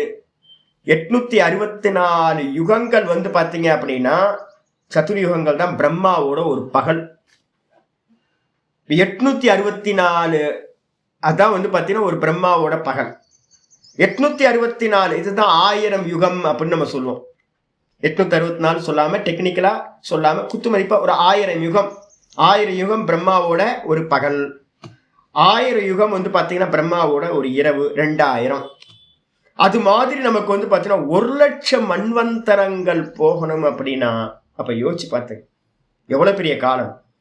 நீங்க யாரெல்லாம் வந்து பாத்தீங்கன்னா சூன்ய தியானம் போய் அந்த சூன்யத்திலேயே லயமாகிறாங்களோ அவங்கள் 1,00,000 மன்வந்தரங்கள் இந்த உலகத்திற்கு வரமாட்டார்கள். ஃப்ரீஸ் ஆகி ஐஸ் கட்டி எப்படி இருக்குமோ ஃப்ரீசர்ல லிக்விடா இல்லாம ஃப்ரீஸ் ஆயிடுச்சு, டீப் ஃப்ரீசர்ல வச்சிட்டீங்கன்னா எப்படியோ அது மாதிரி ஆயிடும்.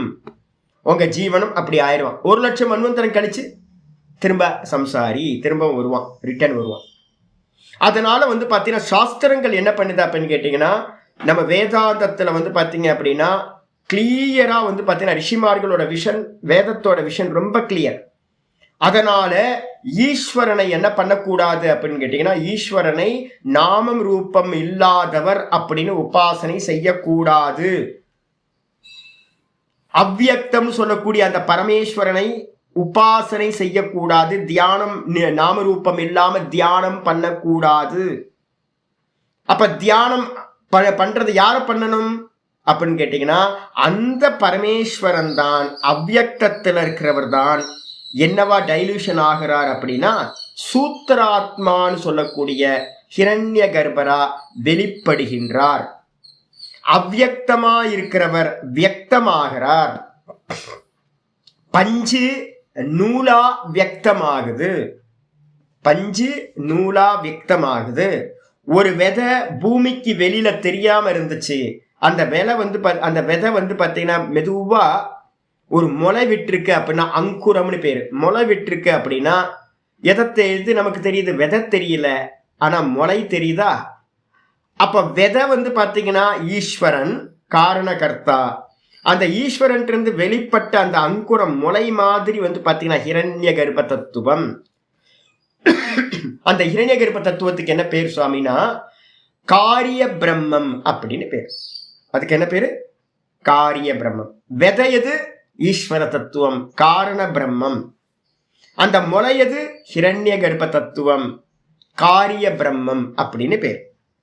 எது வந்து முளையாச்சு அப்படின்னா விதை தான் முளையாச்சு, முளைதான் செடியாச்சு, செடிதான் மரமாச்சு, மரம்தான் வந்து பார்த்தீங்கன்னா இளந்தலையோட பூக்களோடு சேர்ந்து விருட்சமா இருக்கு. அப்போ வந்து பார்த்தீங்க அப்படின்னா இந்த முளையில இருந்து ஆரம்பிச்சு மரம் வரைக்கும் இலை செடி கொடி பழம் இது எல்லாம் பூக்கள் எல்லாம் வந்து பார்த்தீங்கன்னா என்ன இருக்குன்னா வெளிப்பட்டது. இப்ப இந்த மொத்த பிரபஞ்சமும் என்னது? வெளிப்பட்டது. இதுக்கு என்ன பேரு? காரிய பிரம்மம் அப்படின்னு பேர். காரிய பிரம்மம். காரியம்னு என்ன அர்த்தம்? விதையில இருந்து உண்டான காரியம். விதை யாரு? ஈஸ்வரன். அவ்வியக்தமா இருக்கார், வெளிப்படாம நாமரூபமா வெளிப்படல. பூமிக்கு கீழே இருக்கவர் விதைய தெரியாது. அப்ப என்ன பண்றது? இப்ப வந்து பாத்தீங்கன்னா அந்த விதை முளையாச்சு, விதை தான் முளையாச்சு. அந்த முளையில இருந்து தான் உண்டானது இந்த மொத்த கிரியேஷனும். அந்த ஹிரண்ய கர்ப்பரோட வேற வேற ஃபார்ம் தான் இந்த மொத்தமும். அதுக்கு என்ன பேர் அப்படின்னா விராட்டுன்னு பேர். இந்த முளை செடியாயி மரமாயி நிறைய பூக்களோட இலைகளோட இருக்குல்ல, இந்த மொத்த ஜகத்து சம்சார விருட்சம் அப்படின்னு பேர்.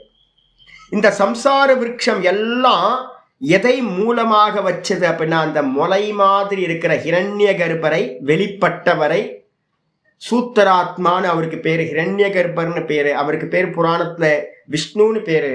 அவர் தான் வந்து பார்த்தீங்கன்னா இந்த ஜெகத்தா பரிணமிக்கின்றார். அவருக்கு என்ன பேரு? சர்வம் விஷ்ணுமயம் ஜெகத். இது எல்லாம் விஷ்ணுமயம். இந்த மொத்த ஜெகத்தும் விஷ்ணுமயமா ஜெகத்தா இருக்கு.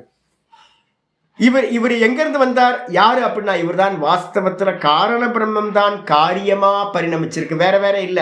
பஞ்சு தான் நூலாச்சு, நூலு தான் வீவிங் பண்ணோன கிளாத் ஆச்சு, கிளாத்து தான் ட்ரெஸ் ஆச்சு. அப்ப வந்து பாத்தீங்க அப்படின்னா பஞ்சு காரணம் நூல்ல இருந்து வந்து பாத்தீங்கன்னா காரியம் ஸ்டார்ட் ஆயிடுது. முதல் காரியம் எது? நூல். கடைசி காரியம் ட்ரெஸ். அதே மாதிரி இந்த உலகத்துல இருக்கிறது எல்லாத்துக்கும் காரணகர்த்தா யாருன்னு எடுத்தா காரண பிரம்மம்னு பேரு. ஈஸ்வரன் வெளிப்படாதவர், அவர்தான் வெளிப்பட்டு காரியமா ஆகிறார். அப்ப ஈஸ்வர உபாசனை எப்படி பண்ணணும் அப்படின்னா சாஸ்திரம் ரொம்ப நிர்ணயம் பண்ணிருக்கு. என்ன பண்ணிருக்க? எல்லாத்தோட தேவதைகளோட எல்லா தேவதைகளோட சொரூப்பம் எது அப்படின்னு கேட்டீங்கன்னா எல்லா தேவதைகளோட சொரூப்பமும் ஹிரண்ய கர்ப்பர்னு சொல்லக்கூடிய ரூபம். ஹிரண்ய கர்ப்பர்கிட்ட தான் வந்து பார்த்தீங்கன்னா எல்லாம் முடியுது. எப்படி மலை மேகங்கள்ல இருந்து மழையா பெஞ்ச தண்ணியெல்லாம் பலவேறு ஆறுகளா பேரெடுத்து எல்லா நதிகளும் வந்து பார்த்தீங்க அப்படின்னா சமுத்திரத்துல போய் ஒன்று சேருதோ, அதே மாதிரி எல்லா தேவதைகளும் வந்து பார்த்தீங்கன்னா வாஸ்தவத்துல யாரோட சொரூப்பம் அப்படின்னா அந்த ஹிரண்ய கர்ப்பர்னு சொல்லக்கூடிய விஷ்ணுவோட சொரூப்பம். அவருக்கு பேர் தான் காரிய பிரம்மம் அப்படின்னு பேர். அப்ப நம்ம எல்லாம் வந்து பார்த்தீங்கன்னா யாரை உபாசிக்கிறோம் அப்படின்னு கேட்டீங்கன்னா எந்த ரூபங்கள் வச்சாலும் எந்த நாமங்கள் வச்சாலும் அந்த உபாசனைக்கு என்ன பேரு? ஹிரண்ய கர்ப்ப உபாசனை. உபாசனைனாவே ஹிரண்ய கர்ப்ப உபாசனை. ஈஸ்வர உபாசனை அப்ப ஈஸ்வரனை கைவிட்டமா சுவாமி அப்படின்னு கேட்டீங்கன்னா ஈஸ்வர உபாசனை என்ன தெரியுங்களா? இந்த வேதாந்தத்து மூலமா நல்ல ஞானத்து மூலமா என்ன பண்ணணும்? அவருக்கு பேரு ஞேய பிரம்மம்னு பேர். நல்லா தெரிஞ்சுங்க. ஈஸ்வரனுக்கு என்ன பேரு? வெளிப்படாத ஈஸ்வரனுக்கு பேரு ஞேய பிரம்மம். ஞேய பிரம்மம்னா வேதாந்த விசாரத்தினால அந்த ஈஸ்வரன் நானாயிருக்கேன் அப்படின்னு அறிந்து கொள்ள வேண்டும். ஈஸ்வரனை எப்படி அறியணும்? ஈஸ்வரன் நானாயிருக்கேன்னு அறிந்து கொள்ள வேண்டும். ஈஸ்வரனை வந்து பார்த்தீங்க அப்படின்னா தியானிக்க கூடாது. ஈஸ்வரனை வந்து பார்த்தீங்கன்னா தத்து, அதான் ஈஸ்வரனோட பதம் வந்து தத்பதம். ஈஸ்வரன் என்னவா இருக்கார்? என்னிடத்துல ரெண்டாவது அவ்வியக்தமா இருக்கார், வெளிப்படாதவரா இருக்கார். அவர் எங்க இருக்கார்? எல்லா ஜீவராசிகளுக்குள்ளாரையும் அந்தர்யாமியா இருக்கார். பஞ்சு எங்க இருக்கு? எல்லா கிளாத்லையும் எல்லா ட்ரெஸ்லையும் வெளிப்படாம அதுதான் எல்லாத்துக்கும் உள்ளாரையும் இருக்கு.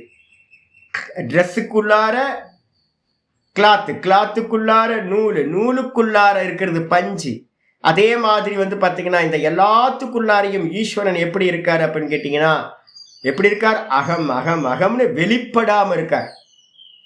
வெளிப்படாத தத்துவம், அந்த பியூர் கான்சியஸ்னஸ், வெளிப்படாத தத்துவம், அவர்தான் அந்தர்யாமியா எனக்குள்ளார இருக்கார் அப்படின்னு வேதாந்தத்துல விசாரம் பண்ணி அவரை தெரிந்து கொள்ள வேண்டும். வேதாந்த விசாரம் பண்ணி அவரை தெரிஞ்சுக்கணும். அப்ப உபாசிக்கணும்னா அப்ப ஈஸ்வரன் வந்து பார்த்தீங்கன்னா ஞேய பிரம்மம்னு பேரு. வேதாந்த விசாரத்தினால அறிய வேண்டியவர். ஞேயம்னா அறிய யோக்கியமானவர். வேதாந்த விசாரம் பண்ணி அறிய யோக்கியமானவர் ஈஸ்வரன். அதுக்கப்புறம் வெயிட் பண்ணு அதெல்லாம் வரப்போகுது. இது வந்து பார்த்தீங்க அப்படின்னா தியேய பிரம்மம்னு ரெண்டாவது பிரம்மம். ஞேய பிரம்மம் ஈஸ்வரன். தியேய பிரம்மம் அப்படின்னா தியானம் செய்ய யோக்கியமானவர் யார் அப்படின்னா ஹிரண்ய கர்ப்பருக்கு பேரு தியேய பிரம்மம்னு பேர். எந்த நாமம் எந்த ரூபம் போட்டாலும் அதுக்கு வந்து பார்த்தீங்கன்னா நீங்க தியானம் பண்றதுக்கு ஒரு ஆப்ஜெக்ட் வேணுமா? தியானம் பண்றதுக்கு ஒரு ஆப்ஜெக்ட் வேணும். அந்த ஆப்ஜெக்ட் நீங்க எந்த நாம ரூபம் போட்டாலும் அது ஹிரண்ய கர்ப்பரை குறிக்கும். ஹிரண்ய கர்ப்ப உபாசனை. ராமன் சொல்லுங்க, கிருஷ்ணன் சொல்லுங்க, சிவன் சொல்லுங்க, அம்பாள்னு சொல்லுங்க, எதை வேணா சொல்லிக்கங்க. எல்லாம் வந்து பார்த்தீங்கன்னா நாமரூபம் இருந்துச்சுனாவே அது வந்து பார்த்தீங்கன்னா ஹிரண்ய கர்ப்ப உபாசனை. நாமரூபம் கொடுத்தாச்சுனாவே அது கான்சியஸ்னஸ் இல்லை. கான்சியஸ்னஸ்க்கு நாமரூபம் இல்லை. கான்சியஸ்னஸ் தான் வெளிப்படாதது ஈஸ்வர தத்துவம். அதுதான் நமக்குள்ளார ஆத்மாவா இருக்கிறது. அதே வந்து பார்த்தீங்கன்னா இந்த ஹிரண்ய கர்ப்ப தத்துவத்துக்கு இந்த உலகத்தில் இருக்கிற சர்வ நாமரூபங்களும் ஹிரண்ய கர்ப்பரோட நாமரூபம். அதனால வந்து நீங்க எந்த நாமரூபம் போட்டாலும் அது ஓங்காரமா இருக்கட்டும் எதா இருக்கட்டும் அது வந்து பார்த்தீங்க அப்படின்னா தியேய பிரம்மத்தை குறிக்கின்றது. அந்த தியேய பிரம்மம்னு சொல்றது ஹிரண்ய கர்ப்பர். அவரை தான் நம்ம இங்க என்ன பண்ண போறோம்? இங்க 9வது ஸ்லோகத்துல சொல்ல போறோம். இந்த சிருஷ்டியில வந்து நமக்கு அடைய வேண்டியது சனாதன தர்மம் சொல்லுது பிரம்மலோகம் தான் ஒரு மோட்சம், கிரமமுக்தின்னு பேரு. பிரகிருதி லயம் தான் லாஸ்ட் எண்டு. ஆனா பிரகிருதி லயத்தை நம்ம அடையவே கூடாது. நம்ம பிரகிருதிய லயத்தை அடைஞ்சோன்னா 1,00,000 மன்வந்தரம் இல்லாம போயிடும், அது முக்தி இல்லை. அப்ப ஹிரண்ய கர்ப்பரை அடையிறதுனால நமக்கு என்ன லாபம் அப்படின்னு கேட்டீங்கன்னா, ஹிரண்ய கர்ப்பரை தியானம் பண்ணி ஹிரண்ய கர்ப்பரை அடைஞ்சிங்கன்னா பிரம்மலோகத்துக்கு போவோம். அந்த பிரம்மலோகத்துல அந்த ஹிரண்ய கர்ப்பர் என்ன பண்ணுவார், நமக்கு உபதேசம் பண்ணுவார். உபதேசம் பண்ணி அங்கேயே ஜீவன் முக்தனா இருந்து அங்கேயே லிபரேஷன் ஆயிடும். அதுக்கு பேர் கிரம முக்தின்னு பேர். அப்ப பிரகிருதி லயம் அதை காட்டிலும் உயர்ந்தது. ஆனா பிரகிருதி லயத்தை அடையக்கூடாது. அப்ப ஈஸ்வரனை வேதாந்த விசாரம் மூலமா அறியணும். ஹிரண்ய கர்ப்பரை வந்து பாத்தீங்கன்னா தியானிக்கணும். தியானிச்சு அந்த அவரோடு ஒன்றுபடணும், சாயுஜ்யத்தை அடையணும். இதை புரிஞ்சுக்கணும். இதை புரிஞ்சதுக்கு பிறகு வந்து பாத்தீங்க அப்படின்னா ஆச்சாரியர் என்ன சொல்றாரு அப்படின்னு கேட்டீங்கன்னா, இன்னொரு விஷயம் இருக்கு. அந்த உபாசனையில என்ன விதங்கள் இருக்கு சுவாமி அப்படின்னு கேட்டீங்கன்னா, 3 விதங்களா உபாசனையை வந்து பாத்தீங்கன்னா பிரிச்சிருக்கோம். எப்பவுமே உபாசனைன்னு எடுத்தா 3 விதங்களா பிரிக்கிறோம். ஒண்ணு வந்து பாத்தீங்க அப்படின்னா என்ன உபாசனைனா பிரதீக உபாசனை. நான் ஏற்கனவே போன அத்தியாயத்திலையும் இதை சொன்னேன். இப்ப தியானம் ஸ்டார்ட் பண்றதுனால இதையும் நான் இங்க சொல்ல வேண்டியிருக்கு.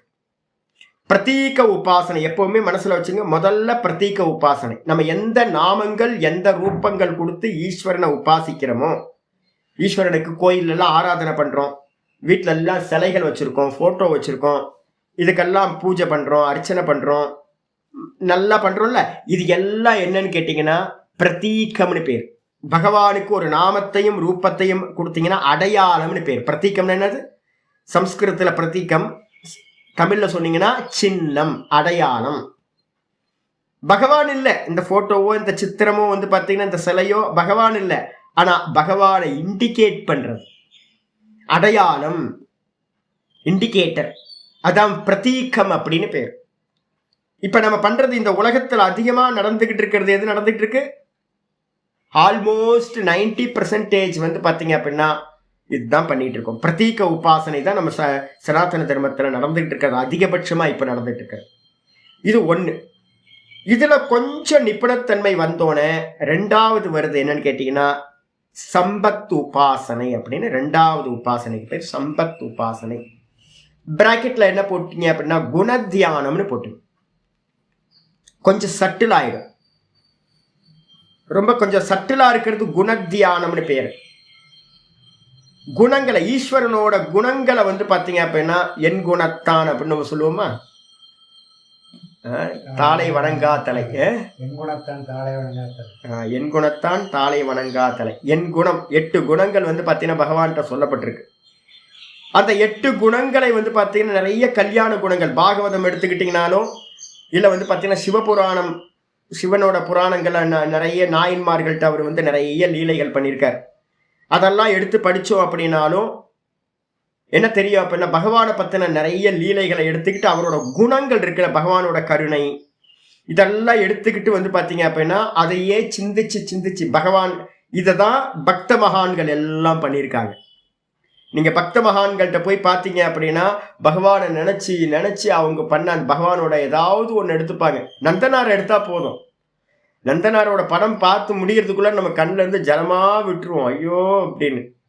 மீராபாயோட கதையை எடுத்தோம் அப்படின்னா ஐயோ அப்படின்னு நம்ம இதாகிடுவோம். கண்ணனோட ஏதாவது கிருஷ்ணனோட எதையாவது ஒரு லீலையை பார்த்தோம் அப்படின்னா நமக்கு மனசுக்கு அப்படியே இறங்கி போயிடும்.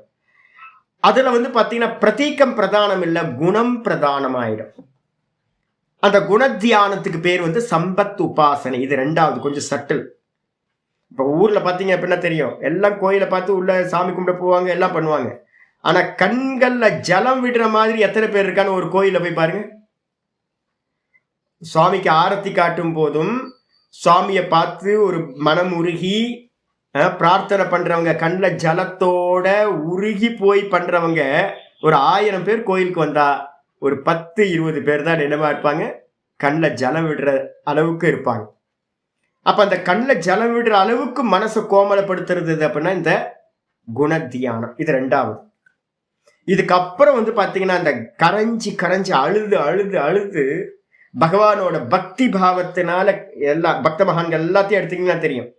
அந்த குணத்தியானம் பண்ண பண்ண இந்த மனசோட எக்ஸிஸ்டன்ஸ் என்ன ஆயிடும்னு கேட்டீங்கன்னா, உள்ள இருக்க பொல்யூஷன் எல்லாம் பாவசுத்தி ஆயிடும், மொத்தமா கிளியர் ஆயிடும். கிளியர் ஆனதுக்கு பிறகு வந்து பாத்தீங்கன்னா மூணாவதா வர்றதுதான் வந்து பாத்தீங்கன்னா அகங்கிரக உபாசனை. மூணாவது உபாசனையில இருக்கிறதுலே உச்சமானது எது அப்படின்னா அகங்கிரக உபாசனை. அகங்கிரக உபாசனைனா என்ன அர்த்தம்? அவனே நான். சோகம், சோகம், சோனா அவன், அகம்னா நான், அவனே நான், அவனே நான். சிவோகம், சிவனே நான். வாசுதேவோகம், வாசுதேவனே நான். சிவோகம், சிவோகம், சிவோகம். வாசுதேவோகம், வாசுதேவோகம், வாசுதேவோகம். எங்கெல்லாம் நாமம் ரூபம் இருக்கோ அங்கெல்லாம் சகுண பிரம்மம். அதுதான் ஹிரண்ய கர்ப்பர்னு பேரு. ஈஸ்வரனுக்கு நாமம் இல்லை, ரூபம் இல்லை, வெறும் கான்சியஸ்னஸ். அப்ப ஈஸ்வரனுக்கு நாம ரூபம் இல்லை. நீங்க எந்த இடத்துலலாம் சிவன் நானா இருக்கேன், விஷ்ணு நானா இருக்கேன், கிருஷ்ணன் நானா, கிருஷ்ணோகம், வாசுதேவோகம் அப்படின்னு எங்கெல்லாம் நீங்க பண்றீங்களோ அங்கெல்லாம் சுப்பிரமன் யோகம் அப்படின்லாம் நீங்க பண்றீங்களோ அதெல்லாம் வந்து பாத்தீங்க அப்படின்னா அகங்கிரக உபாசனை.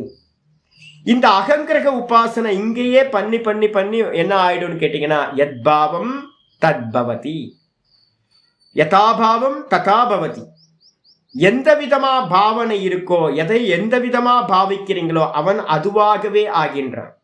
அப்ப இங்க இருக்கும் போதே வந்து பாத்தீங்கன்னா நான் தான் அந்த சிவனாவே நான் இருக்கேன், விஷ்ணுவாவே நான் இருக்கேன் அப்படின்னு பாவிச்சு பாவிச்சு நான் அப்படின்னு ஒரு பரமஹம்சானந்தான்ற இது நான் இல்லை, நான் சிவஸ்வரூபம், நான் விஷ்ணு ஸ்வரூபம் அப்படின்னு எவன் வந்து தியானம் பண்ணிக்கிட்டே இருக்கிறானோ அந்த அகங்கிரக உபாசனையினால தான் அந்த சாயுஜ்ய பதவின்னு சொல்லக்கூடிய பதவி அடையப்படுகிறது.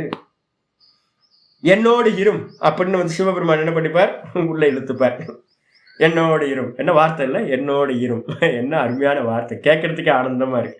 பகவான் வந்து பார்த்தீங்கன்னா தன்னோட கலந்துருவார். தன்னை வந்து நம்ம அந்த ஜீவனை வந்து பார்த்தீங்கன்னா தன்னோட கலந்துக்கிறார். என்னோட இரும், நீ செப்பரேட்டா இருக்க வேணாம், என்னோட இரு அப்படின்னு சாயுஜ்யம், அவரோடு சேர்ந்து ஐக்கியமாயிடுறதுன்னு அர்த்தம். அதுக்கு பேர் வந்து பாத்தீங்கன்னா அதான் பிரம்மலோக்கத்துல வந்து பாத்தீங்கன்னா சாயுஜ்ய பதவின்னு பேரு. அதை தான் நம்ம இப்ப இங்க பார்க்க போறோம், பிரம்மத்தை அடையிறது அப்படின்னு. இங்க இந்த 8வது சாப்டர்ல கிரமமுக்தின்னு சொல்லக்கூடியது இந்த சாயுஜ்ய பதவி. அப்ப முதல்ல பிரதீகம், 2வது குணத்தியானம் சம்பத் உபாசனா, 3வது அகங்கிரக உபாசனைன்னு சொல்லக்கூடியது. இந்த 3 உபாசனைகள் பண்ண போறோம். இதுல முதல்ல வந்து நம்ம ஆப்ஜெக்ட் யாருன்னு நமக்கு தெரியணுமா, ஆப்ஜெக்ட் தெரியணும். அதுக்கப்புறம் அந்த ஆப்ஜெக்ட்ல வந்து பாத்தீங்க அப்படின்னா குணத்தை நம்ம பார்க்கணும். அப்ப ஆப்ஜெக்ட் எது அப்படின்னு கேட்டீங்கன்னா ஹிரண்ய கர்ப்பர் தான் ஆப்ஜெக்ட். கிளியர் வச்சுக்கோங்க, ஹிரண்ய கர்ப்பர் தான் ஆப்ஜெக்ட். எங்க இருக்கார் சுவாமி அவரு அப்படின்னு யாராவது கேட்டாங்க அப்படின்னா பேஜ் நம்பர் வந்து பாத்தீங்கன்னா 4வது மந்திரத்திலேயே உங்களுக்கு 4வது ஸ்லோகம் இப்ப நம்ம படிச்சு முடிச்சோம். 4வது ஸ்லோகத்துல நடுவுல ஒரு பாஷ்யம் புருஷன் அப்படின்னு ஒரு வார்த்தை வந்துச்சு, அதுக்கு வியாக்கியானம் பண்ணியிருக்கோம். நேத்தும் வந்து பாத்தீங்கன்னா விஷ்ணு சகஸ்ரநாம கிளாஸ்ல இந்த ஹிரண்ய கர்ப்பரை பத்தி நேத்தும் நம்ம பார்த்துருக்கோம். பாஷ்யக்காரர் நேத்தும் வந்து பாத்தீங்கன்னா விஷ்ணு சகஸ்ரநாமத்திலையும் இந்த நாமத்தை சொன்னார். ஆதித்யன் அப்படின்ற சப்தத்துக்கு அர்த்தம் பண்ணும்போது நேத்து பாட்டத்துல ஆதித்யன் அப்படின்னு விஷ்ணு சகஸ்ரநாமத்துல பகவானுக்கு ஒரு பேர், அந்த பேர்ல வந்து பாத்தீங்கன்னா ஹிரண்ய கர்ப்பரை பத்தி பேசியிருந்தார். இங்க ஸ்லோகத்தை எடுத்துக்கிட்டீங்கன்னா 4வது ஸ்லோகத்துல பாஷ்யத்துல புருஷன் அப்படின்னு வார்த்தை வருது. பேஜ் நம்பர் 8ல வந்து பாத்தீங்கன்னா 2வது இதுலயே இருக்கு பாருங்க. புருஷகன என்ன அர்த்தம், ஆதித்ய அந்தர்கதோ ஹிரண்ய கர்ப்பக. ரொம்ப தெளிவா எழுதுறார். ஆதித்யனுக்கு உள்ளார, சூரியனுக்கு உள்ளார இருக்கக்கூடிய ஆதித்ய அந்தர்கதோ, சூரிய மண்டலத்துக்கு உள்ளார இருக்கக்கூடிய ஹிரண்ய கர்ப்பர் அப்படின்னு பேரு. அவர் எப்படிப்பட்டவர், சர்வ பிராணி கரணானாம் அனுகிராக. அவர் அங்க இருந்துகிட்டு என்ன பண்றாரு அப்படின்னு கேட்டீங்கன்னா அவர்கிட்ட இருந்து மொத்தம் எத்தனை சக்தி இருக்கு, அந்த சூரிய பகவான்கிட்ட ஹிரண்ய கர்ப்பர்ட்ட என்னெல்லாம் இருக்கு, பிரகாசம். அந்த பிரகாசம் வந்து பாத்தீங்கன்னா நம்ம இடத்துல கான்சியஸ்னஸா இருக்கு. கான்சியஸ்னஸ்க்கு என்ன பேரு, அந்தர்யாமி, ஈஸ்வரன். அந்த அந்தர்யாமிட்ட இருந்து நூல் மாதிரி உண்டானது பஞ்சு தான் வந்து பாத்தீங்கன்னா கான்சியஸ்னஸ். நூல் மாதிரி உண்டானது அடுத்த ஃபார்ம் எது அப்படின்னா வாயு, பிராணன், சூத்திராத்மான்னு பேர். அப்ப சூரியன்ல பிரகாசம் இருக்கு, சூரியன்ல இருந்து வந்து பாத்தீங்கன்னா என்ன இருக்குன்னா அது அடுத்த ஃபார்ம் வந்து வாயு ஃபார்ம் இருக்கு, பிராணன் இருக்கு. இந்த பிராணன் வந்து பாத்தீங்கன்னா அந்தரிக்ஷத்துல இருக்கிற வாயு. இதுக்கப்புறம் அடுத்த ஃபார்ம் வந்து பாத்தீங்கன்னா அக்னி. இந்த மூணும் தான் நம்ம உடம்புல வந்து பாத்தீங்கன்னா கான்சியஸ்னஸ், அப்புறம் பிராண தத்துவம், அதுக்கப்புறம் இந்த அக்னின்னு சொல்ற சூடு. இந்த மூணு தான் அவர் பகவான் எங்க இருக்கார்? சூரிய மண்டலத்துக்கு உள்ளார இருக்கார். ஆனா அங்க இருந்துகிட்டு இந்த பூமியில அவர் தான் ஒவ்வொரு தேகத்திலையும் கான்சியஸ்னஸா, பிராணனா, உடம்புல இருக்கிற அக்னியா இருந்துகிட்டு இந்த தேகத்துல இருக்கிற எல்லா இன்ஸ்ட்ருமெண்ட்டுக்கும் என்ன பண்றார்? அனுகிரகம் பண்றார். பிரம்மசூத்திரத்துல ஒரு அருமையான வச்சனம் வந்து பாத்தீங்கன்னா சொல்லப்பட்டிருக்கு பிருகதாரண்யத்துல. பிரம்மசூத்திரத்துல என்ன இருக்கு அப்படின்னா, ஒரு பவுண்டைனை வந்து ஃபவுண்டைன் சொல்லுவீங்களா, நீர் ஊற்றுக்கு என்ன பேரு? எனக்கு இந்த ஃபவுண்டைன் தானே, வாட்டர் ஃபால் இல்லை, நீ கீழே இருந்து போறது, நம்ம இந்த பார்க்ல எல்லாம் வச்சிருப்பாங்க ஃபவுண்டன். Fountain, spring, fountain. இதுல எப்படி பாத்தீங்கன்னா ஒவ்வொரு தனித்தனியா நீர்த்துளி மேல போகும்ல, இதே மாதிரி சூரியனோட கதிர்கள் இருக்குல்ல, சூரியனோட கதிர்கள் ஒவ்வொன்றும் ஒவ்வொரு நாடிகளோடையும் கனெக்ட் ஆயிருக்கு. 72,72,72,10,210 எழுதிய முடியுமா? 72,72,72,10,200 நாடிகள். இந்த 200 இது எல்லாம் வந்து பார்த்தீங்கன்னா பூமியை வந்து பார்த்தீங்கன்னா 100 முறை சுத்தலாம். பூமி ஃபுல்லா சுத்தி வச்சால் அவ்வளோ நாடிகள் நம்ம தேகத்துல இருக்கு. இந்த நாடிகளோட சூரியனோட என்ன இருக்கு அப்படின்னா ரேஸ் இருக்குல்ல, அந்த ஒவ்வொரு ரேஸும் ஒரு ஸ்ட்ரா மாதிரி, ஒரு கேனல் மாதிரி. ஒவ்வொரு இண்டிவிஜுவல் நம்மளோட நாடிகள் எப்படி போகுது அப்படின்னு கேட்டிங்கன்னா, இந்த ஹிருதயத்திலிருந்து வந்து பார்த்தீங்கன்னா அப்படியே ஒரு ஃபவுண்டைன் மாதிரி மேலே வந்து ஒரு அப்படியே வெளியில் இந்த தலைக்கு மேலே போகுது.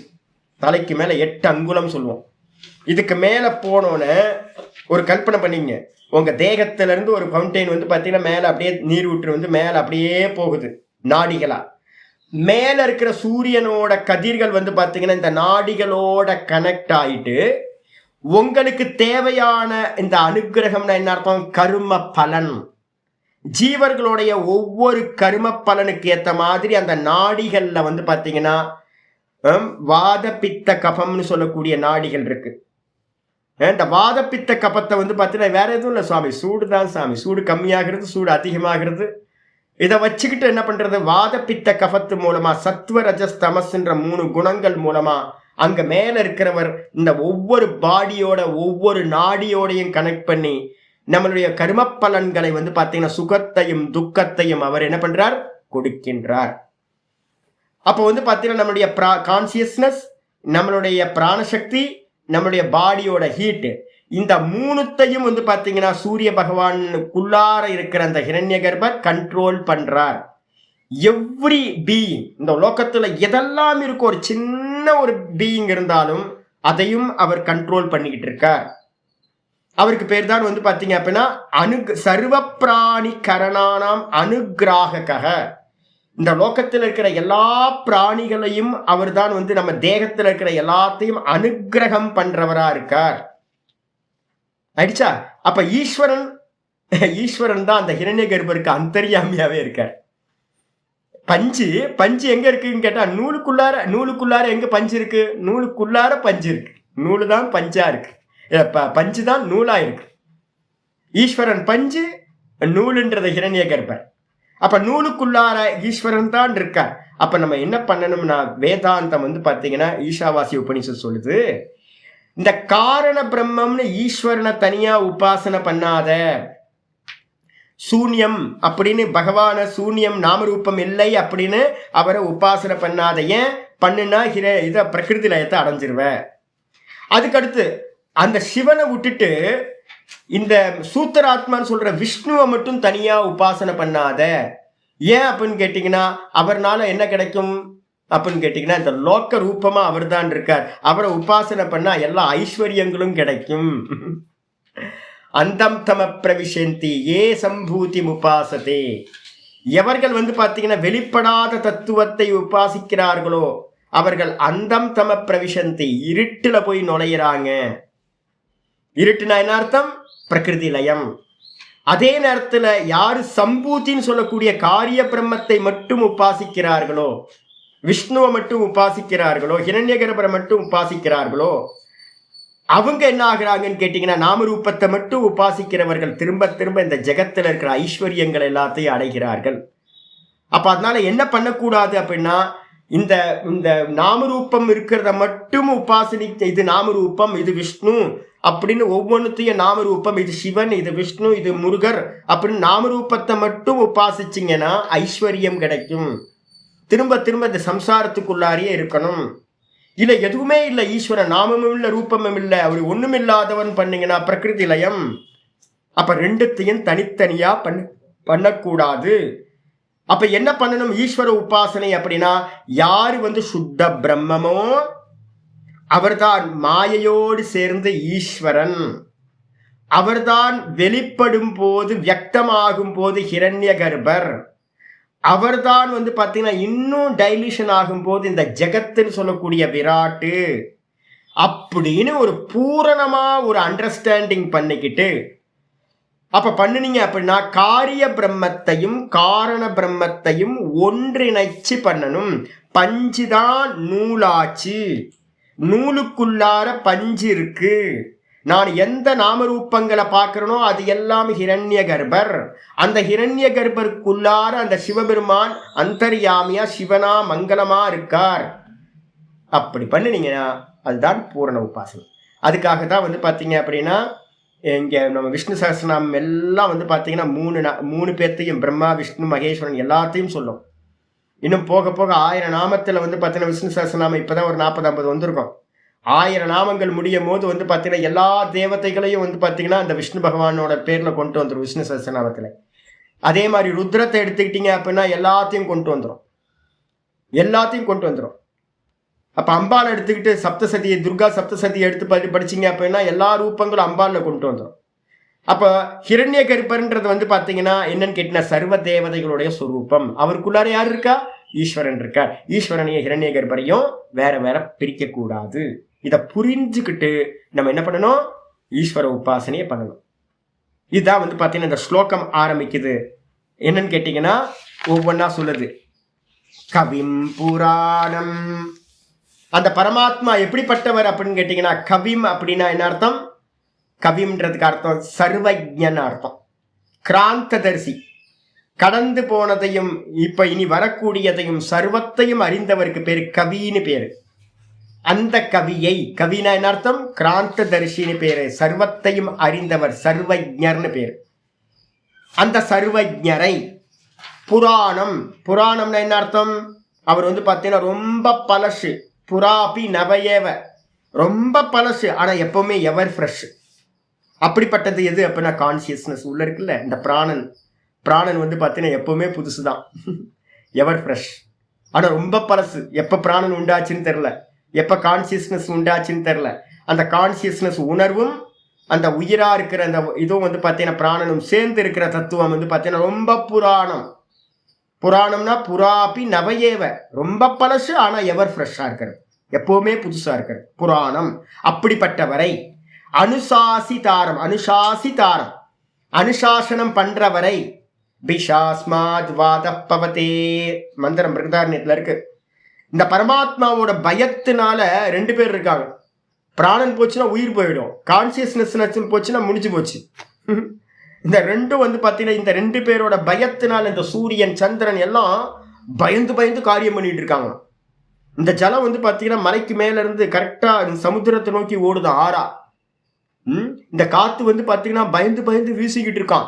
இந்த அக்னி பார்த்தீங்கன்னா நான் வேலையை பண்ணணும்னு நமக்கு நல்ல ஃபயரை கொடுத்துக்கிட்டு இருக்கு, அக்னி சூட கொடுத்துக்கிட்டு இருக்கு. இந்த பூமி பார்த்தீங்கன்னா அந்த பரமாத்மாவுக்கு பயந்துக்கிட்டு தன்னோட நிலையில சரியா இருக்கு. சமுத்திரம் பார்த்தீங்கன்னா தன்னோட லிமிட்டை தாண்டி வராம இருக்கு. ரித்து காலங்கள் சரியா அந்தந்த காலங்கள் வந்துகிட்டு இருக்கு. ரித்து காலங்கள் எல்லாம் இது மாதிரி பார்த்தீங்கன்னா எல்லாம் யாரோட பயத்துல அப்படின்னா பீஷாஸ்மாத் வாதப்பவதி சொல்லுது. அந்த பகவானோட பயத்தினால. யாரு? அனுசாசிதாரம், கமாண்டேட்டர், டிக்டேட்டர். கரெக்டா சொன்னீங்கன்னா டிக்டேட்டர். டிக்டேட்டருக்கு பயந்து, யார் டிக்டேட்டர்? எல்லாத்துக்குள்ளாரையும் இருக்கார், வெளியில இல்ல. பிராணனா உணர்வா இருக்கார்.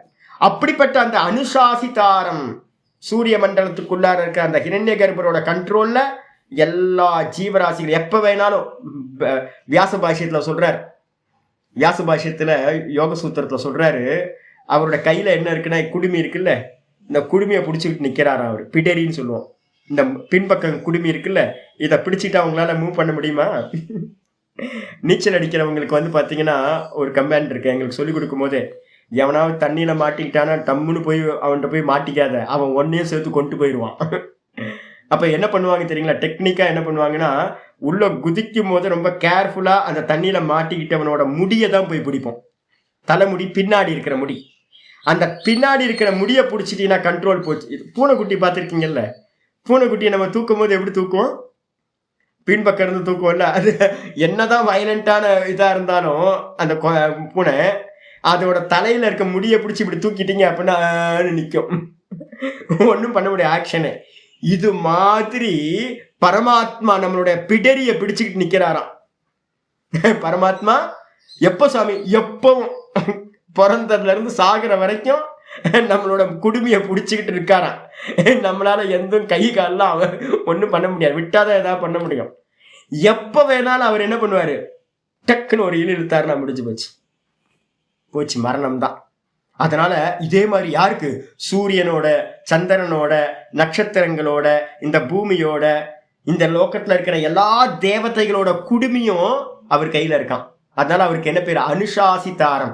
அனுசாசனம்னா கமாண்ட், ஆள்பவர்னு அர்த்தம். எல்லாத்தையும் ஆள்பவரா இருக்கார். அப்படிப்பட்டவரை எப்படி இருக்கார், அனோரணியான், அணுவிற்கும் அணுவானவர். அணுவிற்கும் அணுவானவர். அது மட்டும் இல்ல, அவரை வந்து பாத்தீங்கன்னா சம் அனுஸ்மரேத்யா, அவரை வந்து பாத்தீங்கன்னா யக யக எவன் அவரை வந்து பாத்தீங்கன்னா தொடர்ந்து சிந்தனை செய்கின்றானோ. நான் உங்களை சொல்லியிருக்கேன்ல, அடிக்கடி வந்து பாத்தீங்கன்னா மெதுவா மெதுவா பார்க்குற அபியாசம் வந்து வந்து வந்து எங்க வந்துடணும், பிராணனை பார்க்குற அபியாசம் வந்துடணும். வெளியில கோயில்ல போய் நம்ம எந்த தேவத்தையை பார்க்கிறோமோ அந்த தேவத்தை நமக்குள்ளாரையே வந்து என்ன ரூபத்துல இருக்கு, பிராண ரூபத்துல இருக்கு. பிராண வீக்ஷணம்ன்றது அதுக்காக தான். எவன் அந்த பிராணனையே வாட்ச் பண்றானோ, எவன் அதுக்கப்புறம் அதையும் தாண்டி அந்த பிராணனும் அந்த கான்சியஸ்னஸும் சேர்ந்துதான் அந்த பிராணன் இருக்கு அப்படின்னு எவன் சதா அந்த பிராணனையே பார்த்துக்கிட்டு இருக்கானோ. நந்தி வந்து பாத்தீங்கன்னா சிவலிங்கத்தை பார்த்துக்கிட்டே இருக்கும். அதே மாதிரி வந்து பாத்தீங்கன்னா ஜீவன் என்ன பண்ணணும், இந்த பிராணன் தான் தேவதா, பிராணன் தான் சூத்திராத்மா. அந்த பிராணனையே எவன் பார்த்துட்டு இருக்கானோ, அனுஸ்மரேத் யஹ, எவன் தொடர் சிந்தனை பண்றானோ. சர்வஸ்திய தாத்தாரம், அவர் எப்படிப்பட்டவர் தெரியுங்களா, அடுத்த லட்சணம் சொல்லுது. சர்வஸ்திய தாத்தாரம், இந்த உலகத்தில் இருக்கிற எல்லா ஜீவராசிகளையும் கர்ம பலன்களை கொடுப்பது மூலமா தாங்கிக்கிட்டு இருக்கிறவர். உங்களை யாரு தாங்குறான்னு கேட்ட என்ன சொல்லுவீங்க, உங்களை யாரு தாங்குறா?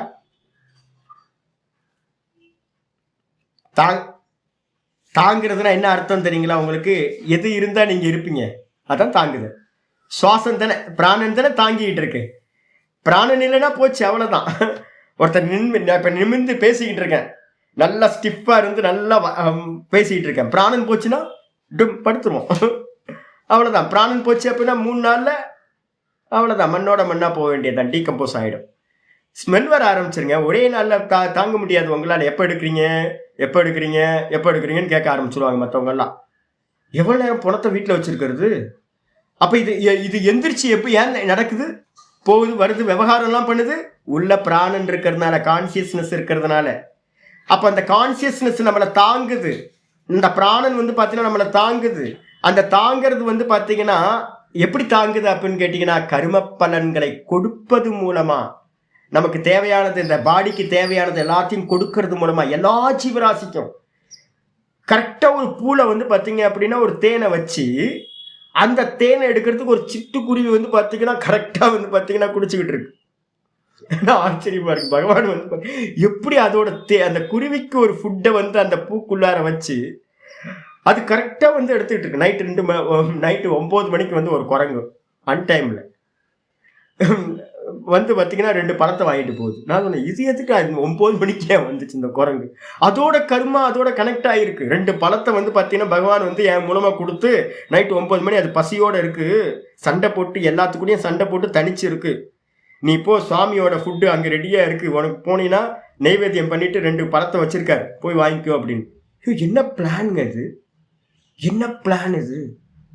ஒவ்வொரு அணுவா இருக்கக்கூடிய சர்வ ஜீவராசிகளுடைய கரும பலன்களையும் மயிரிலையும் பிசகாம அந்தந்த தேச கால நிமித்தத்துக்கு ஏத்த மாதிரி கொடுக்கறதுக்கு ஒரு சாமர்த்தியம் என்ன சூப்பர் கம்ப்யூட்டர். அப்படிப்பட்டவரா இருக்கிறது பேரு சர்வசிய தாத்தாரம்னு பேரு. எல்லாத்தோடைய கரும பலன்களையும் தந்து தாங்குபவர் அப்படின்னு அர்த்தம். அப்படிப்பட்டவர் சிந்திக்க முடியுமா அப்படின்னு கேட்டீங்கன்னா சிந்திக்க முடியாதுங்க. அச்சிந்திய ரூபம். அச்சிந்திய ரூபம்னா அவரை பத்தி வந்து சாஸ்திரத்தின் மூலமா தான் அவரை சிந்திக்க முடியும். நார்மலா இருக்கிற பர்சனால சிந்திக்க முடியும். இப்ப இவ்வளவு நேரம் நான் பேசிட்டு இருக்கிறது எதுக்காக அப்படின்னா, இந்த சாஸ்திரத்தை சொல்றது மூலமா, இந்த சாஸ்திரத்து மூலமா தான் அவரை சிந்திக்க முடியும். அதை சிந்திச்சா கூட வந்து பாத்தீங்கன்னா வாஸ்தவத்துல என்னன்னா அவரை அனுபூதி பண்ணணும்னா என்ன ஆகணும்? இந்த சென்ஸ் ஆர்கன்ஸ் மைண்ட் எல்லாம் ஆஃப் ஆனாதான் அவரோட ஒரிஜினல் சுரூபத்தை நீங்க பார்க்க முடியும். அப்ப அது வரைக்கும் ஒன்றும் இல்லை, பார்க்க முடியாது. அப்ப அச்சிந்திய ரூபம்னா சிந்தனைக்கு எட்டாதவர் அவர். அதே நேரத்தில் வந்து பார்த்தீங்கன்னா ஆதித்ய வர்ணம். ஏன் சிந்தனைக்கு எட்டாதவனா? சூரியனை பாருங்க, எவ்வளவு நேரம் பார்க்க முடியும்? சூரியனை பார்த்து ஏதாவது ரூபம் தெரியுமா? எல்லாம் கொஞ்ச நேரம் பார்த்தா கண்ணு குருடாய் போயிடும், எல்லாம் இருட்டா தெரியும். பாருங்க 5 நிமிஷம் பாருங்க, 5 நிமிஷமே அதிகம். பார்க்க ஆரம்பிச்சிங்கன்னா பிரகாசமா தெரியும். பிரகாசத்தை பார்க்க பார்க்க கண்ணு இருட்டா போயிடும்.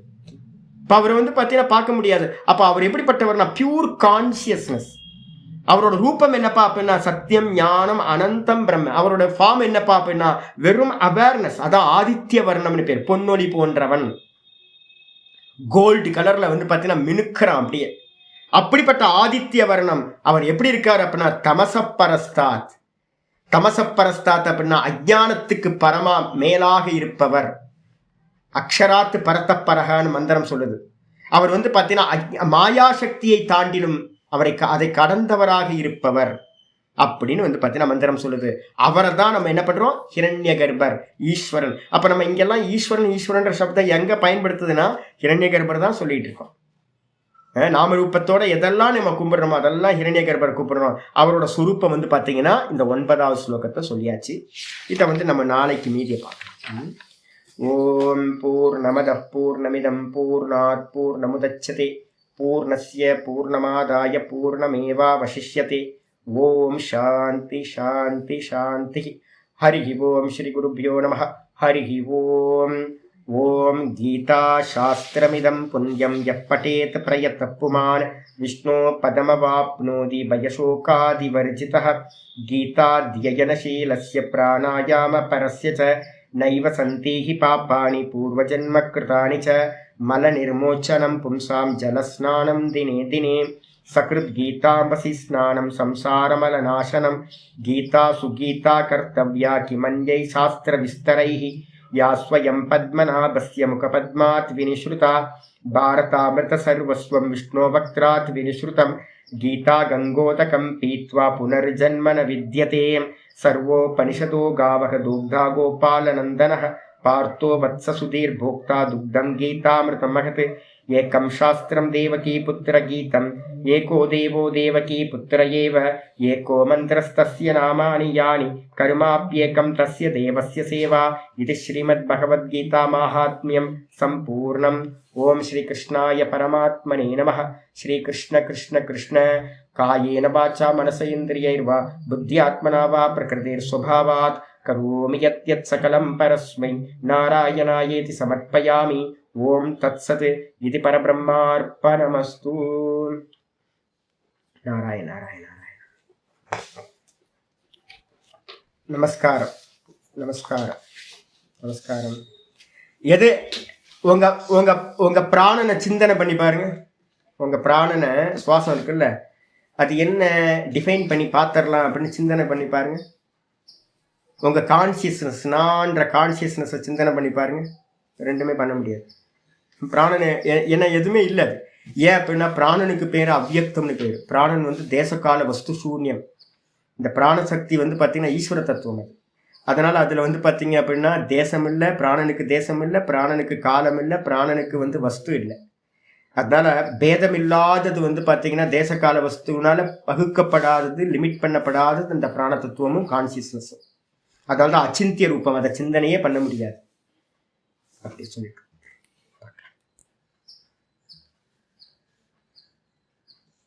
அது ஆமா பேஸ், அதான் அந்தர்யாமி. இல்ல நூல் இருக்குன்னாவே அந்த நூல்ல என்ன இருக்கு? அந்தர்யாமி ஈஸ்வரன் இருக்காரு. அந்தர்யாமி யாரு? கான்சியஸ்னஸ். ஆமா, இப்ப நீங்க முதல்ல அதனாலதான் சொல்லுது என்னன்னு கேட்டீங்கன்னா பிராண சரீரகன்னு சொல்லியிருக்கு. இந்த உள்ள இருக்கிற அந்த கான்சியஸ்னஸுக்கு நிர்குண நிராகாரம். அது வந்து ஒரு கோட், ஒரு ஷர்ட் போட்டிருக்கு. என்ன ஷர்ட் போட்டிருக்கு அப்படின்னா பிராணன்ற ஷர்ட் போட்டிருக்கு. அப்ப நீங்க பிராணனை பிடிச்சா பிராணனுக்கு உள்ளார இருக்கிற கான்சியஸ்னஸை பிடிச்சாருங்க. நூலை பிடிச்சிங்களோ, நூலை பிடிச்சிட்டீங்க அப்படின்னா நூலுக்குள்ளார இருக்கிற பஞ்சை பிடிச்ச மாதிரி. அப்ப நூலை பிடிக்கிறது ஈஸி. அதை தான் வந்து பியூர் கான்சியஸ்னஸை பிடிக்கிறதுக்கு முன்னாடி மேலே இருக்கிற கவர் மாதிரி இருக்கிற பிராணனை பிடிக்கிறது. அதுக்கு தான் பிராண வீக்ஷணம். இந்த உபாசனைகள் எல்லாம் ஈஸ்வர உபாசனைகள் எல்லாமே வந்து பார்த்தீங்கன்னா ஓங்கார உபாசனை பண்ண போகிறோம். ஓங்கார உபாசனைக்கு பேரும் வந்து பார்த்தீங்கன்னா பிராண உபாசனம் தான் பேர். காயத்ரி உபாசனைக்கு பேரும் பிராண உபாசனைன்னு தான் பேர். சதுர்த்த பாதம்னு காயத்ரியில் சதுர்த்த பாதம்னு இருக்கு. பரோரஜசே சாவதோம் அப்படின்னு ஒரு 4வது பாதம். இந்த 3 பாதம் நம்ம எல்லாத்துக்கும் தெரிஞ்சது என்ன? தத்சவிதுர்வரேனியம் பர்கோ தேவசிய தீமகி தியோயோன பிரச்சோதயாத் 3 பாதம் இருக்கா? இந்த 3 பாதத்துக்கு அந்நியமா 4வது பாதம் துரிய பாதம்னு ஒன்று இருக்கு. அதுக்கு பேர் வந்து பார்த்தீங்கன்னா பரோரஜசே சாவதோம் அப்படின்னு மந்திரம். இது யாரும் கேட்டிருக்க மாட்டீங்க, பிரசித்தம் இல்லை. இது யாரை குறிக்குது அப்படின்னா இவ்வளவு நேரம் நான் யாரை பத்தி பேசிக்கிட்டு இருந்தோன்னா சூரிய மண்டலத்துக்குள்ளார இருக்கிற பிராணசக்தி அப்படின்னு அந்த பிராணனை தான் பேசிக்கிட்டு இருக்கு. அவர் தான் விஷ்ணு, அவர் தான் ஹிரண்ய கர்ப்பர். அவரோட தான் வந்து பார்த்தீங்கன்னா அகங்கிரக உபாசனை வந்து பார்த்தீங்கன்னா டெய்லி காயத்ரி பண்றவங்க நெஞ்சில கையை வச்சுக்கிட்டு அசௌ ஆதித்யோ பிரம்ம பிரம்மைவாகமஸ்மி, அந்த சூரிய மண்டலத்துக்குள்ளார எந்த ஹிரண்ய கர்ப்ப புருஷன் இருக்கானோ அவனும் பிரம்மமா, அந்த பிரம்மமும் நானும் ஒன்னாதான் இருக்கும் அப்படின்னு அகங்கிரக உபாசனை நித்திய காயத்ரியில 3 வாட்டி இந்த ஐக்கிய அனுசந்தானம் அப்படின்னு அகங்கிரக உபாசனை பண்றோம். இது நடந்துட்டு உலகத்துல இருக்கிற உபாசனைகள் எல்லாம் எல்லாமே பிராண உபாசனையில வந்து முடிஞ்சிடும். ஹிரண்ய கர்ப்ப உபாசனை தான், பிராண உபாசனை தான் எல்லாம். நீங்க சிதம்பரம் நடராஜரா எடுத்துங்க, இல்ல வந்து பாத்தீங்க அப்ப என்ன இவரா ரங்கநாதரா எடுத்துங்க, யார வேணா எடுத்துங்க, எல்லாம் அதான்.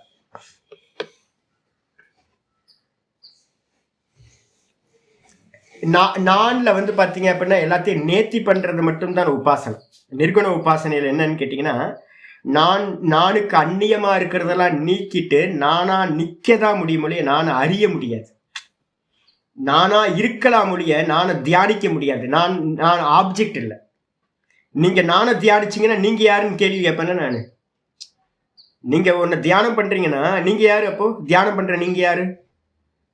அதனால்தான் வந்து பாத்தீங்கன்னா இதெல்லாம் கேனோபனிஷத்துல எல்லாம் ரொம்ப நல்லா மறுக்கப்பட்டிருக்கு வாக்கியங்கள்.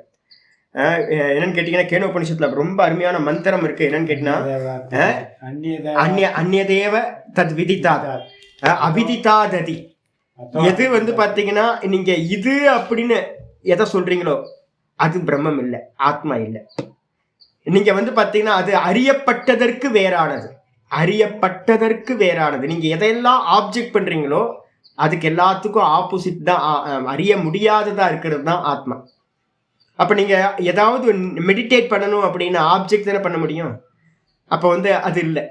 அப்ப எல்லாத்தையும் நேர்த்தி பண்ணதுக்கு பிறகு தானா நிக்கிறது தான் ஆத்மா. அதை மெடிடேட் பண்ண முடியாது. தாண்ட நிக்கிறதுக்கு என்ன பண்ணணும்? நேர்த்தி மட்டும்தான் பண்ண முடியும். இந்த ஆத்மாவை அறியறதுக்கு ஒரே ஒரு ப்ராசஸ் என்னன்னா நேர்த்தி மட்டும்தான். நம்ம முன்னாடி படிச்சுட்டு இருந்தோம்ல, பிராத்தஸ்மரணம் படிச்சுட்டு இருந்தோம். நேத்தி வச்சனை நிகமா அவோச்சு. எல்லா வேதங்களும் வந்து பார்த்தீங்கன்னா இந்த பிரம்மத்தை அறியறது, இந்த ஆத்மாவை அறியறதுக்கு ஒன்னே ஒண்ணுதான் சொல்லுது. இது இல்லை, இது இல்லை, இது இல்லைன்னு மட்டும்தான் அறிய முடியும். இது இல்லைன்னு எல்லாம் நீக்கினதுக்கு பிறகு தானா இருக்கும். இவ்வளவுதான். அப்ப நம்ம எதையெல்லாம் தியானம் பண்றோமோ அது எல்லாம் ஆத்மா இல்லை. அப்ப அந்த தியானம் பண்றது எது அப்படின்னு கேட்டீங்கன்னா அது ஹிரண்ய கர்ப்ப ரூபம். இவ்வளவுதான், சிம்பிள். சகுன ரூபத்தை தான் தியானம் பண்ண முடியும். நிர்குண ஈஸ்வரனை வந்து தானாதான் நின்னு அறிய முடியும். நேதம் எதிதம் உபாசதி, இது என்று எதை உபாசிக்கிறாயோ அது இல்லை அப்படின்னு கேன உபனிஷத்து ரொம்ப ஸ்ட்ராங்கா சொல்லுது. நேதம் எதிதம் உபாசதி ந இதம், இது என்று நீ எதை உபாசிக்கிறாயோ அது ஆத்மா இல்லை. இதான் சிம்பிள் வேதத்தோட. அப்ப அதனால்தான் பிரிக்கிறோம். ஞேய பிரம்மம் வேதாந்தத்து மூலமா அறிஞ்சு சிரவணம் பண்ணி மனநத்தினால நேத்தி பண்ணி தான் தானாய் நிக்கிறது. தியேய பிரம்மம்னா சகுணமா இந்த குணங்கள்லாம் வச்சுக்கிட்டு தியானம் பண்றது. பிரதீகம், சம்பத்து, அகங்கிரம். பார்க்கலாம், இன்னும் டெவலப் பண்ணிக்கிட்டே போகும். பரோ ரஜசே சாவதோம், பரோ ரஜசே சாவதோம், பரோ ரஜசே சாவதோம். நான் முன்னாடி பண்ணிட்டு இருந்தது இதெல்லாம் நான் ஒரு புக்கில் வந்து பார்த்தீங்கன்னா அந்த பிரக்கிரியாலாம் வச்சுருந்தேன். அமர்நாத் போனப்போ போயிடுச்சு. திரும்ப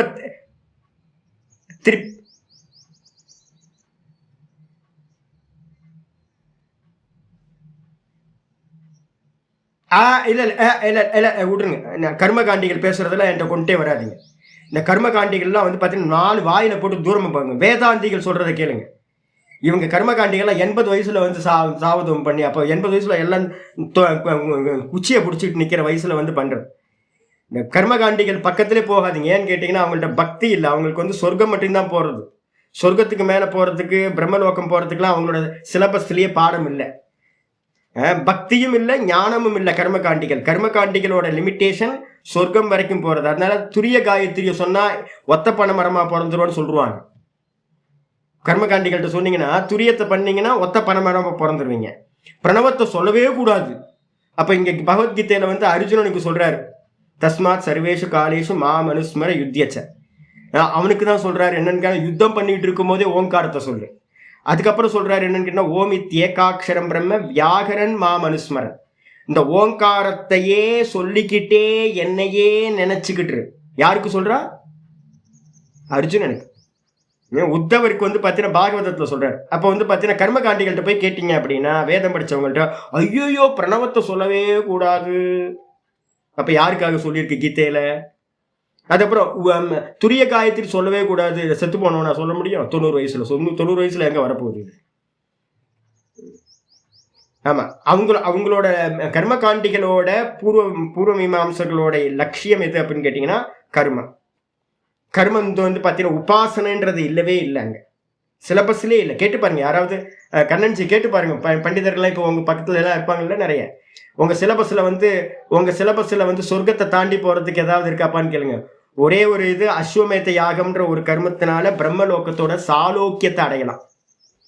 ஒரே ஒரு கர்மா மட்டும்தான் எக்ஸப்ஷன் கொடுத்துருக்கு. மீதி இருக்கிற எல்லா கர்மத்தோட எந்த யாகம் வேணா பண்ணுங்க, சோம யாகம், வாஜ்பேயி யாகம், எந்த யாகம் பண்ணாலும் அதோட லிமிட்டேஷன் சொர்க்கம். அதனால வந்து பாத்தீங்கன்னா அவங்களோட இதுல உபாசனா காண்டம் எங்க வருது அப்படின்னு கேட்டீங்கன்னா, பிராமண பாகத்துல என்ன இருக்கு? உபாசனையும் அதோட எண்டுல வந்து உபனிஷத்தும் இருக்கு. இவங்க பாதி பேர் என்ன பண்றாங்க அப்படின்னு கேட்டீங்கன்னா, மந்திரத்தை மட்டும்தான் வேதம்னு ஸ்வீகாரம் பண்றாங்க. மற்றது எல்லாத்தையும் ஸ்வீகாரமே அவங்க பண்றது இல்லை. ஞான காண்டத்தையும் பண்றது இல்லை, உபாசனா காண்டத்தையும் பண்றது இல்லை. சங்கரருக்கு என்ன பண்ணிட்டு இருக்காங்க தெரியுங்களா? சங்கரர் சிலையை வச்சு அவருக்கு ஒரு ஆரத்தியை காட்டி ஒரு சங்கல்பம் பண்ணிக்கிட்டு, ஐயோ கொடுமைனா கொடுமை, பகவானுக்கு வந்து நடந்துட்டு இருக்க வேலை. சங்கர பாஷ்யத்தை தூக்கி கர்மகாண்டிகள் என்ன பண்ணிட்டாங்க? படிக்கவே கூடாதுன்னு ஆக்கிட்டாங்க. படிக்கவே கூடாது. சங்கர பாஷ்யத்தை படிக்காமையே கர்மத்தை பண்ணுங்க, எல்லாம் வந்தா கர்மத்தை பண்ணுங்கன்னு சொல்லி எல்லாத்தையும் கர்மியாக்கி வச்சாச்சு. இந்த ஞானம் வந்து யாருக்காவது போய் சேர்ந்திருக்கா அப்படின்னு கேட்டினா, தான் மோட்சத்தை அடைகிறதுக்கு இந்த அதனால தான் ஆச்சாரியார் சொல்றாரு, நகி ரக்ஷத்தி டுக்குரிஞ்சி கரணே. கர்மத்தை பண்ணிக்கிட்டு இருக்காதப்பா, வயசான காலத்தை தூக்கி ஓரமா போட்டு கோவிந்த பஜ கோவிந்தனை பஜனை பண்ணு, பக்தி பண்ணு, தியானம் பண்ணு, போற காலத்துல மோட்சத்துக்கு போவேன். அதை விட்டுட்டு கர்மத்தையே பண்ணிட்டு இருந்தா என்ன ஆகும்? நகி ரக்ஷத்தி டுக்குரிஞ்சி கரணே. செய்வதால் கர்மத்தை செய்யறதுனால உனக்கு மோட்சம் கிடைக்காது அப்படின்னு. ஆனா அவரே என்ன பண்ணிட்டோம்? சிலையா வச்சு அவருக்கு ஒரு சோடச உபச்சாரம் பண்ணி கீதைய அவரோட பாஷ்யங்கள்லாம் தூக்கி என்ன பண்ணிட்டோம்? விசாரம் பண்ணாம தூக்கி மூளையில போட்டோம்.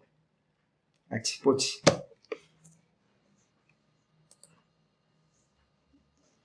இப்ப சொல்றோம்ல, இப்ப வந்து இப்ப சகசிரநாமத்திலையும் சர்வாத்ம பாவத்தை தான் சொல்லுது. எல்லா தேவதைகளோட பேதம், ஈஸ்வர பேதத்தை போக்குறது, ஈஸ்வர ஜீவ பேதத்தை போக்குறது, சர்வம் விஷ்ணுமயம் ஜெகத்துன்னு கொண்டு வர்றது. இதுக்குதான் இப்ப முதல்ல பிரதீக உபாசனை, அதுக்கப்புறம் சம்பத் உபாசனை, அதுக்கப்புறம் அகங்கிரக உபாசனை. இதுலயும் இன்னும் நிறைய வெரைட்டிலாம் இருக்கு. சாந்தோக்கியம் படிக்கும்போது சொல்லுவோம் நாங்க. அப்ப வந்து இதெல்லாம் யார் படிக்கிறது, யார் சொல்லி தர்றது? நம்ம கர்மத்திலேயே இருந்தோம் அப்படின்னா கர்மகாண்டிகள் என்ன பண்றா, விதவிதமா கர்மத்தை பண்ணிட்டு இருக்கிறது.